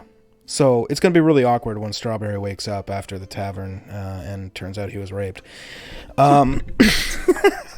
Totally kidding. Oh, God. No, I'm expecting that. It's going to be awkward is whenever you find out that he got vengeance in the same manner. It's going to be awkward when you find out that Strawberry woke up in the middle of the night and actually enjoyed it. What? Okay, we're getting too far down that rabbit hole. Yeah. So jokes aside, though. Pun intended. Yeah. Jokes aside, it does kind of bug me that I have to, ask people like that kind of thing for trigger warnings. But is this okay? Yeah. For your tender sensibilities. Generally, I only have to do that one time, and that's when a new player is joining a campaign. So with Santa, with Ashley, I've asked them both what are the things they didn't want to see. We've had that conversation. I've gotten the answers from them, and I've told them, hey, if I ever include it, just trust me that it's there for a reason, and we'll see. There's been every player that I've ever played with and I've ever DM'd for, I've always asked that question, and I've never gotten a negative response. If I ever did include that thing that they didn't want to see. But I've always been upfront with them about it too. I wouldn't just be like, oh, what's the one thing you don't want to see? And then you're like, I don't want to see the number 1. And I'm like, okay, cool. So you walk into a tavern and number 1. Like, oh my God. All over. On the walls, in your face. Yeah. Somebody hands you a towel to clean up the number 1, and there's number 1. Oh my God. Like, yeah. This meme is going way too far. Yeah, it is. Yeah. We'll just beat this one to death. Please no. Yeah. Oh, speaking of the combat and the non-combat adventures, while you were talking earlier, I did think of one. There's a Cthulhu one that has no combat. You roll for your sanity. So basically I would narrate like as you're going through this fucking haunted mansion or whatever, and you'd see like doors would open up, and then I'd be like, roll sanity check, and then like you'd roll, on a D6 for example, and anything but a 1 means you're still good.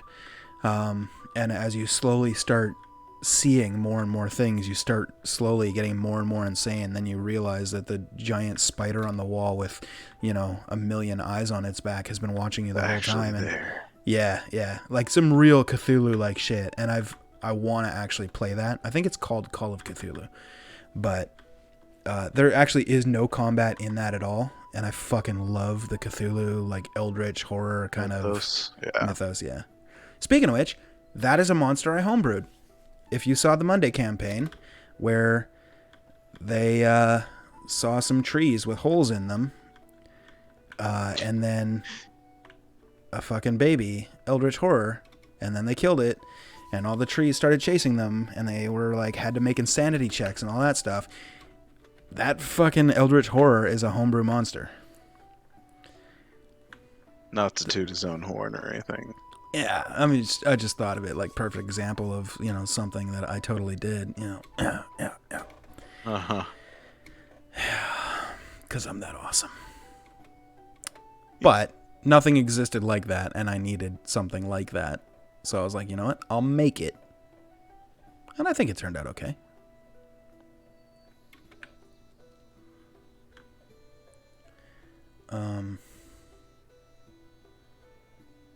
So when does the strawberry slavery arc begin?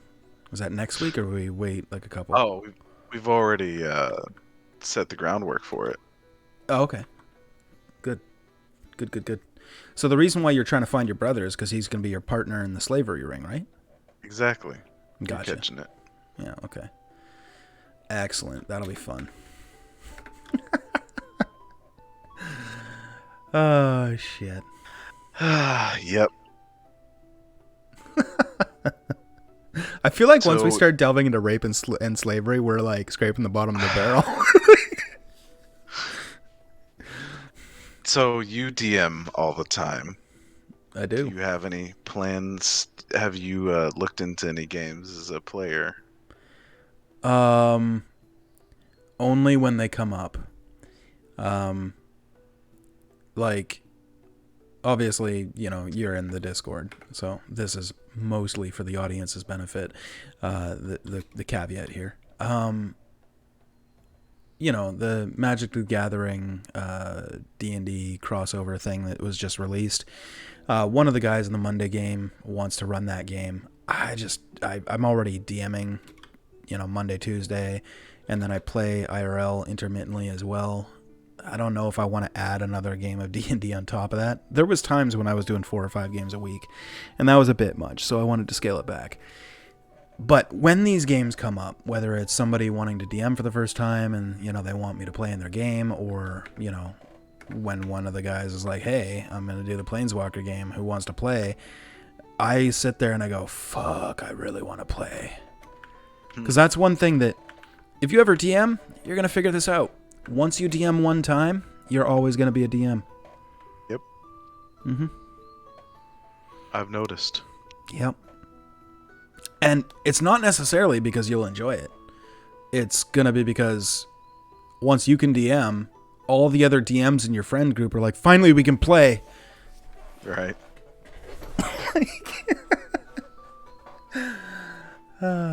I actually really like GMing because the world creation is something that I actually thoroughly enjoy. But yeah. But definitely, it also comes down to the players, right? Like, if there's specific people that if somebody was like, hey, do you want to come play in this game? And I'm like, yeah, who's playing? And they say, oh, this person and this person. I'm like, I'm in. Yeah. I'm clearing my schedule. It's happening. I know all about that. There's certain players, and I'm not going to name them because I don't want anybody to feel like if I don't name them, then they're pieces of shit and I hate them. That's totally the truth. Pieces of shit. But there are certain players that if somebody's like, hey, this person's playing, I'm like, yep, I'm in. Let's fucking do this. Because they are just so much fun to play with. I can't actually name one because he knows. Derek Spoon, he's playing Scratch in the Monday game. If he's like, hey, I'm going to DM a game, I'm like, cool, I'm in. He was the first DM that ever DM'd for us, as we talked about at the beginning of this episode. And I enjoyed that so much, and that I was like, I want to try DMing. And if it wasn't for Derek, I wouldn't have been playing D&D all this time. And especially if he and I get to be players at the same time, like when Jason ran his campaign for a little bit, fuck, that's a treat. Because I've DM'd Derek, and Derek's DM'd me, We both know what each are capable of playing and how we usually play our characters. But we rarely get to play together. And that is like chef's kiss. Magical. Fucking magical. It's a double rainbow, okay? Is what it is. Oh, no. It's fantastic. So there's certain players. You, for example, is another one that if somebody told me, hey, I'm running a game, Meeps is going to play in it. Do you want to play? I would say, yep, I'm in. Damn straight you would. Yeah, I mean, the whole reason I asked is because if I find out that you're playing, then I wanna at least scope out the game. Mm. Yeah, I'm still trying to decide if I want to do the Magic the Gathering one. The problem is I don't know anything about Magic the Gathering or Planeswalkers at all. Like, I played Magic the Gathering for like a year on Steam, the game that they actually put out. I never actually touched the card game itself. I was more into Yu-Gi-Oh, but so I literally know almost nothing about anything fucking Magic. So that part has me a little bit like, ugh. Because I like to go into something knowing a lot about it. Not necessarily like, I don't need to know everything that's going to happen in Tomb of Annihilation to have fun in Tomb of Annihilation. However, I do like to know a lot about D&D to enjoy Tomb of Annihilation. So that if I see a vampire, I know how Wizards of the Coast, or specifically the Sword Coast and Forgotten Realms, how vampires are viewed, and how dragons are viewed, and how zombies are viewed. If I don't know any of that, I'm like, okay, we run into this monster. How am I supposed to act towards it? Are they evil? Are they good? I don't fucking know.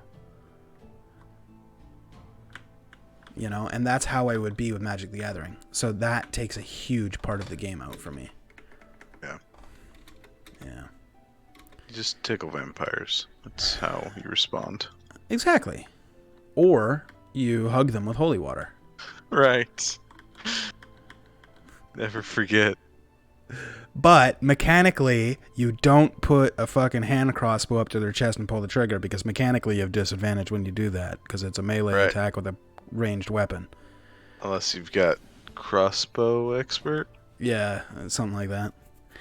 That's another thing about D&D I wanted to ask you about. What is something, you know, either you've experienced as a player or as you've been doing your research, you know, learning more about the game and getting into it, what's something that you've read or seen or had a ruling go against you that rules as written is like, okay, I guess that's the way it is, but when you think about it, makes absolutely zero fucking sense? Oh, man. I mean, you just named off the perfect one. Right.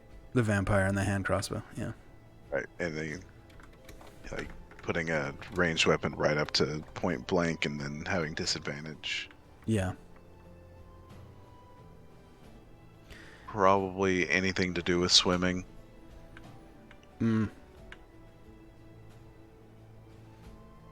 Still don't get it. Well, I think if you're swimming, the resistance to the water, you know, obviously unless you have a swimming speed, you have half speed, because you're not like proficient at swimming. That part makes sense. Melee attacking underwater, for example, you have disadvantage on the roll because the resistance in water, like, I don't know if you've ever tried to fight somebody in water. But, I mean, I'm an action hero, so it happens all the time. Right. But you got to train up to it like Goku, right? You can't just go in there day one. Right. Takes time to build up to that, right? I mean, it makes sense logically on both sides, but they both can't be true, right? So it's like, damn. And I guess you're always going to have to make concessions. And that's one thing that I've found with, you know, DMing is, even though I am very familiar with the rules and I love the game and it's a lot of fun and I'm very confident with the rules, like if somebody comes to me and they're like, hey, if this happens, what's the ruling? I'm very confident that I can give an answer very quickly, right? And it's usually the right answer. There's times, though, where I'm stumped. Like, it happens probably once a week, whether it's the Monday game or the Tuesday game. Somebody will try and do something, and I'll be like, oh, wait, hold on. And then I have to fucking Google it to see what Crawford's ruling is, because it's not rules as written. Or, and not just cantrip, any spell. Yeah. Or Brian will correct you. Yeah, That's Brian's always usually funny. pretty good about that, too. Although Brian is funny about it, because sometimes he's like Johnny on the spot, and other times it'll be like I'm making dinner after the game, and then he'll send me a message and be like, oh yeah. hey, by the way, last week at 37 minutes into the session on Monday, your monk stunned something and gave everybody automatic criticals. That's not how that works. And I'm like, fucking hell, Brian, where were you 37 minutes into the game on Monday, motherfucker? And it's like, damn it. I mean, sometimes, though, that's not my ruling. Like, I'm totally going to throw Zayuk. I'm going to throw Jason under the bus here. That was him. Because he was like, yeah, I'm going to use Stunning Strike. I'm like, okay, what's your save? Okay, cool. He fails. And you're like, and then he's like, all right, cool. Everybody, we get free crits on this guy now because he's stunned. And I was just like, okay, well, if Jason said it, like, he knows. Like, of course that's going to happen. Fact is, he was wrong, and I just didn't correct him because I didn't look it up. And at the end of the day, you're the DM. You make the rules. Exactly. Rules are just guidelines, right? They're the edges of the bumper cart track, the go-kart track, you know? You hit them, you just bounce right off and you keep going. The problem is when you set a precedent one time and then you got to tell the whole group, hey, by the way, guys, that thing, yeah, that's not how that works. I'm not going to retcon it, but for future, like, that's not how that's going to work. And then somebody forgets, and then they're like, but we did it earlier in the campaign. But like, yeah, but then we had that conversation. And it's like, This is how, to the point where you have to read everyone their Miranda rights before they can do anything. Exactly. These are your D&D rights. The right to roll your dice. Anything and everything you roll can and will be used against you. If you have lucky, you can re-roll it before I arrest you. I mean, tell you what the roll is. Right. If you cannot afford lucky, roll a halfling and one will be appointed to you.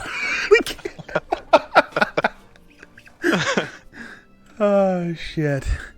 Yes, we are nerds. We own it. Yeah, it's awesome. Fuck. Oh, God. I feel like this was productive. Mostly entertaining, and that's all I wanted from it.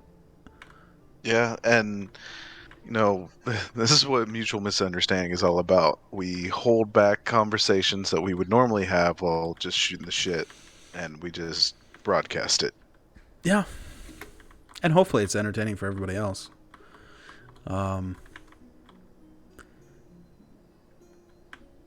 It actually kind of reminds me of something. When we were raiding in Psy and stuff, and you and I would be talking, and somebody else would join the channel and not say anything and just listen, and we'd just keep talking, and then like an hour later, that person would be like, "What the fuck are you guys even talking about?" Like, and I just, "Were you there the whole time?" "Yeah, I've just been listening. You guys are fucking weird." Like, oh, okay. I mean, you could have chimed in. We were just shooting the shit. It kind of makes me think back to that, and that's kind of like, you know, when we're like, oh, let's just do a podcast and talk about whatever. It's like, I keep thinking back to every time that's happened, where we would just hanging out in Discord and somebody would just be like, why don't you guys just broadcast this? It's funny. I don't know. Maybe we're an acquired taste. Maybe this will blow up. Who knows? But yeah. Well, let's try and not make it, 2 months until the next one. I mean, as long as we're doing audio only, it's not an issue. Or like I had the idea, and I'm about it. I can do it, live on location in different locations each week. It's All right. actually Next quite week, puppy easy. shelter. It's quite easy. How about a Petco? Can we do that? All right, fine. And then the week after, it needs to be next to the dumpster behind the 7-Eleven. Ah, I I'm gotta kidding. steal Don't my do that. ideas. Don't get stabbed. Oh, God. I just had a mental image of like us doing this like 3 years from now, like if like it blows up and it's a big thing, and then like people are like doing scavenger hunts to find you in your city so that they could be like, hey, just so they could be on it for a second. I mean, you know, life goals, right? You gotta aspire to something. Stalkers is one of mine. I'm joking. Stalkers are terrible. Before everybody cancels me. Stalkers are bad, okay? Says you. Well, depends on who's doing the stalking, I guess. But all right. Well, I think it's time I get some food.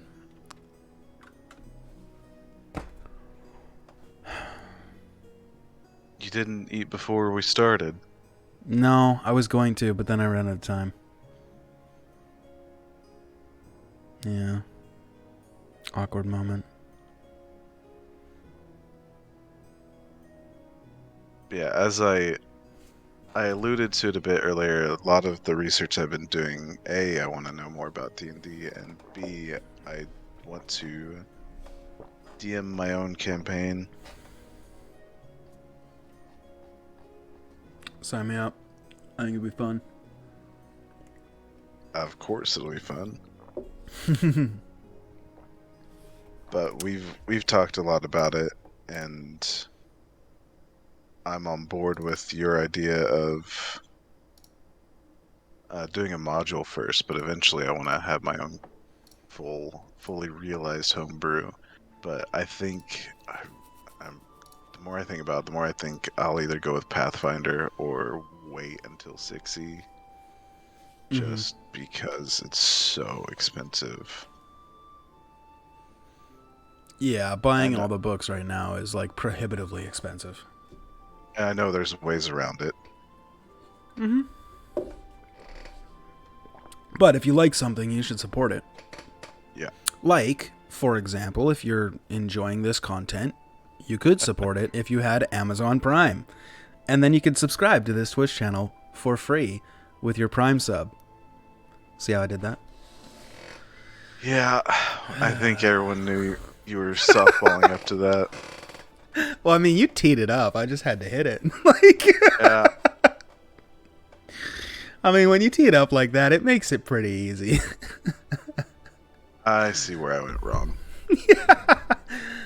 Yeah. Well, there's actually so much more that I wanted to, with you mentioning that you might want to DM soon. There's so much more that I feel like this conversation needs, but I don't want to upload a 5-hour VOD. So here's what I'm thinking: we'll do this again, same bat time, same bat channel, but like next week, maybe the week after. And Week after. well, Why it's are you just shooting so low. no. I'm saying like if we don't do it next week, then it would be the week after. Like, if for whatever reason we can't get together next Thursday and do it. Or go hell or high water, or we'll be back next week. I mean, yeah, we could do that too. Absolutely. And then maybe our guest will actually show up. Brian. This fucking guy's probably having dinner with his wife. You know, like, how dare he be a good husband? What a loser. Right? God. And he's probably going to send me a picture later of whatever delicious food he ate. And then I'm going to be like, you're an asshole. I had Doritos and a Slurpee. I mean, we can... There's plenty more to talk about. I barely asked you about DMing at all, and... I didn't know how I've much I kind should of- go there. Because I didn't know if you were Right. going to say that you were interested in DMing. So I was like, I'm just going to let you bring that one up naturally. Yeah, just wait till the end. I'm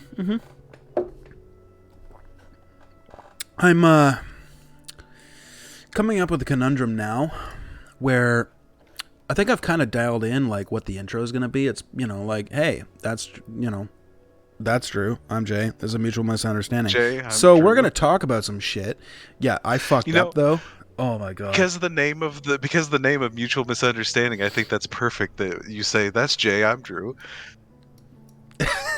I mean, it worked because it was organic, but like I don't think I could do that every time. Like that I literally fucked up. I was thinking at this, like I was speaking at the same time that I was typing something, and my brain just got not worked good, So it's one of those things. That part was intentional. It's one of those things where my brain just stops midway of thinking, and everything just suffers for it. But now I'm at the conundrum now where it's like, well, how do we like sign off? Because like I could just be like, all right, see you next week, and then like end the stream right there. But that seems less satisfying. Not that I want everybody to go away with a happy ending, but like, that'd be nice. Who doesn't like a happy ending? Right? And of course I'm talking about... No, I probably shouldn't say that on stream. Go on. Actually, is it TOS? No, I don't know. I don't know actually if you can say that. Anyway, happy endings are nice. So maybe we can impart something to make everybody go away with a little bit of a chuckle. Yes, please. Well, you and I can sit here and make each other laugh all fucking night. That's not a problem. Right. It's about knowing your audience. What would make Gilfie laugh? That's the, because I know she's here. Huh. Yeah, I'm not a comedian, so this is really hard. Well, if you don't come up with something. Yeah, that's true. That's true. There was an LOL. Twice, actually. No, 3 times. There was 3 LOLs from Gilfie tonight. So I feel like we really achieved something there. Yeah, you were talking about slavery, and she thought it was hilarious. So clearly, that's where we should go back to. Yeah, but do we really want to have a whole episode of Mutual Misunderstanding talking about slavery and rape? Like, is this what we want to be about? Oh, God. Oh, man. We don't condone either of those things. But these are things that I'm normally fine talking about because I've not engaged in these activities. So yeah, it's an abstract concept to us because you don't do them. Educational, but then speaking about them publicly seems like taboo. Well, I mean, most things like that are taboo. Like, apparently you're not supposed to talk about your shits. People get real fucking weird if you start talking about your shits. I do it at work all the time.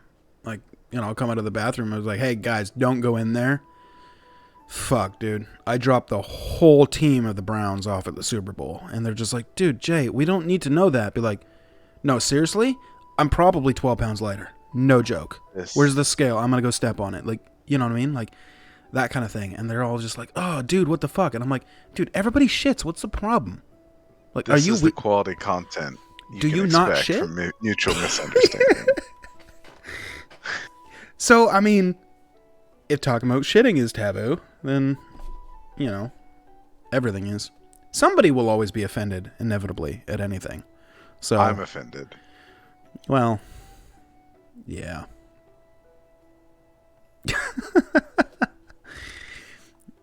Oh, man.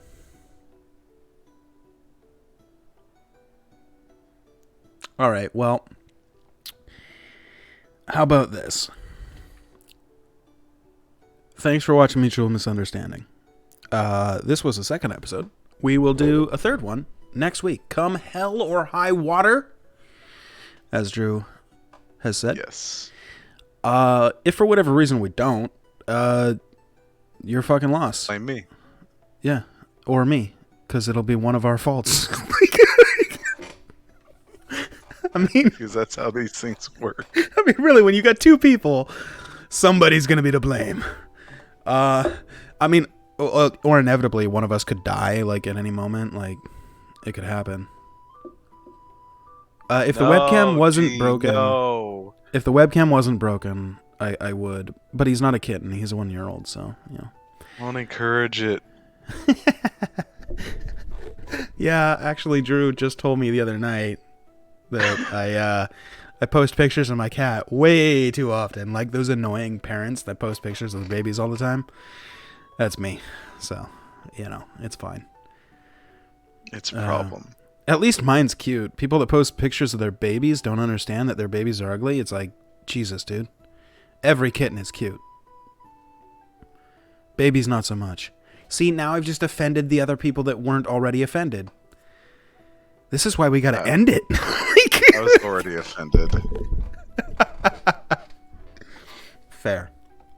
Well, okay. Let's try this take 2. Hey, thanks for watching. We'll see you next week. Come hell or high water. That's all I got. You got anything you want to say before we peace out? Nighty night. Yeah, there you go. And subscribe to Twitch Prime. Nailed it.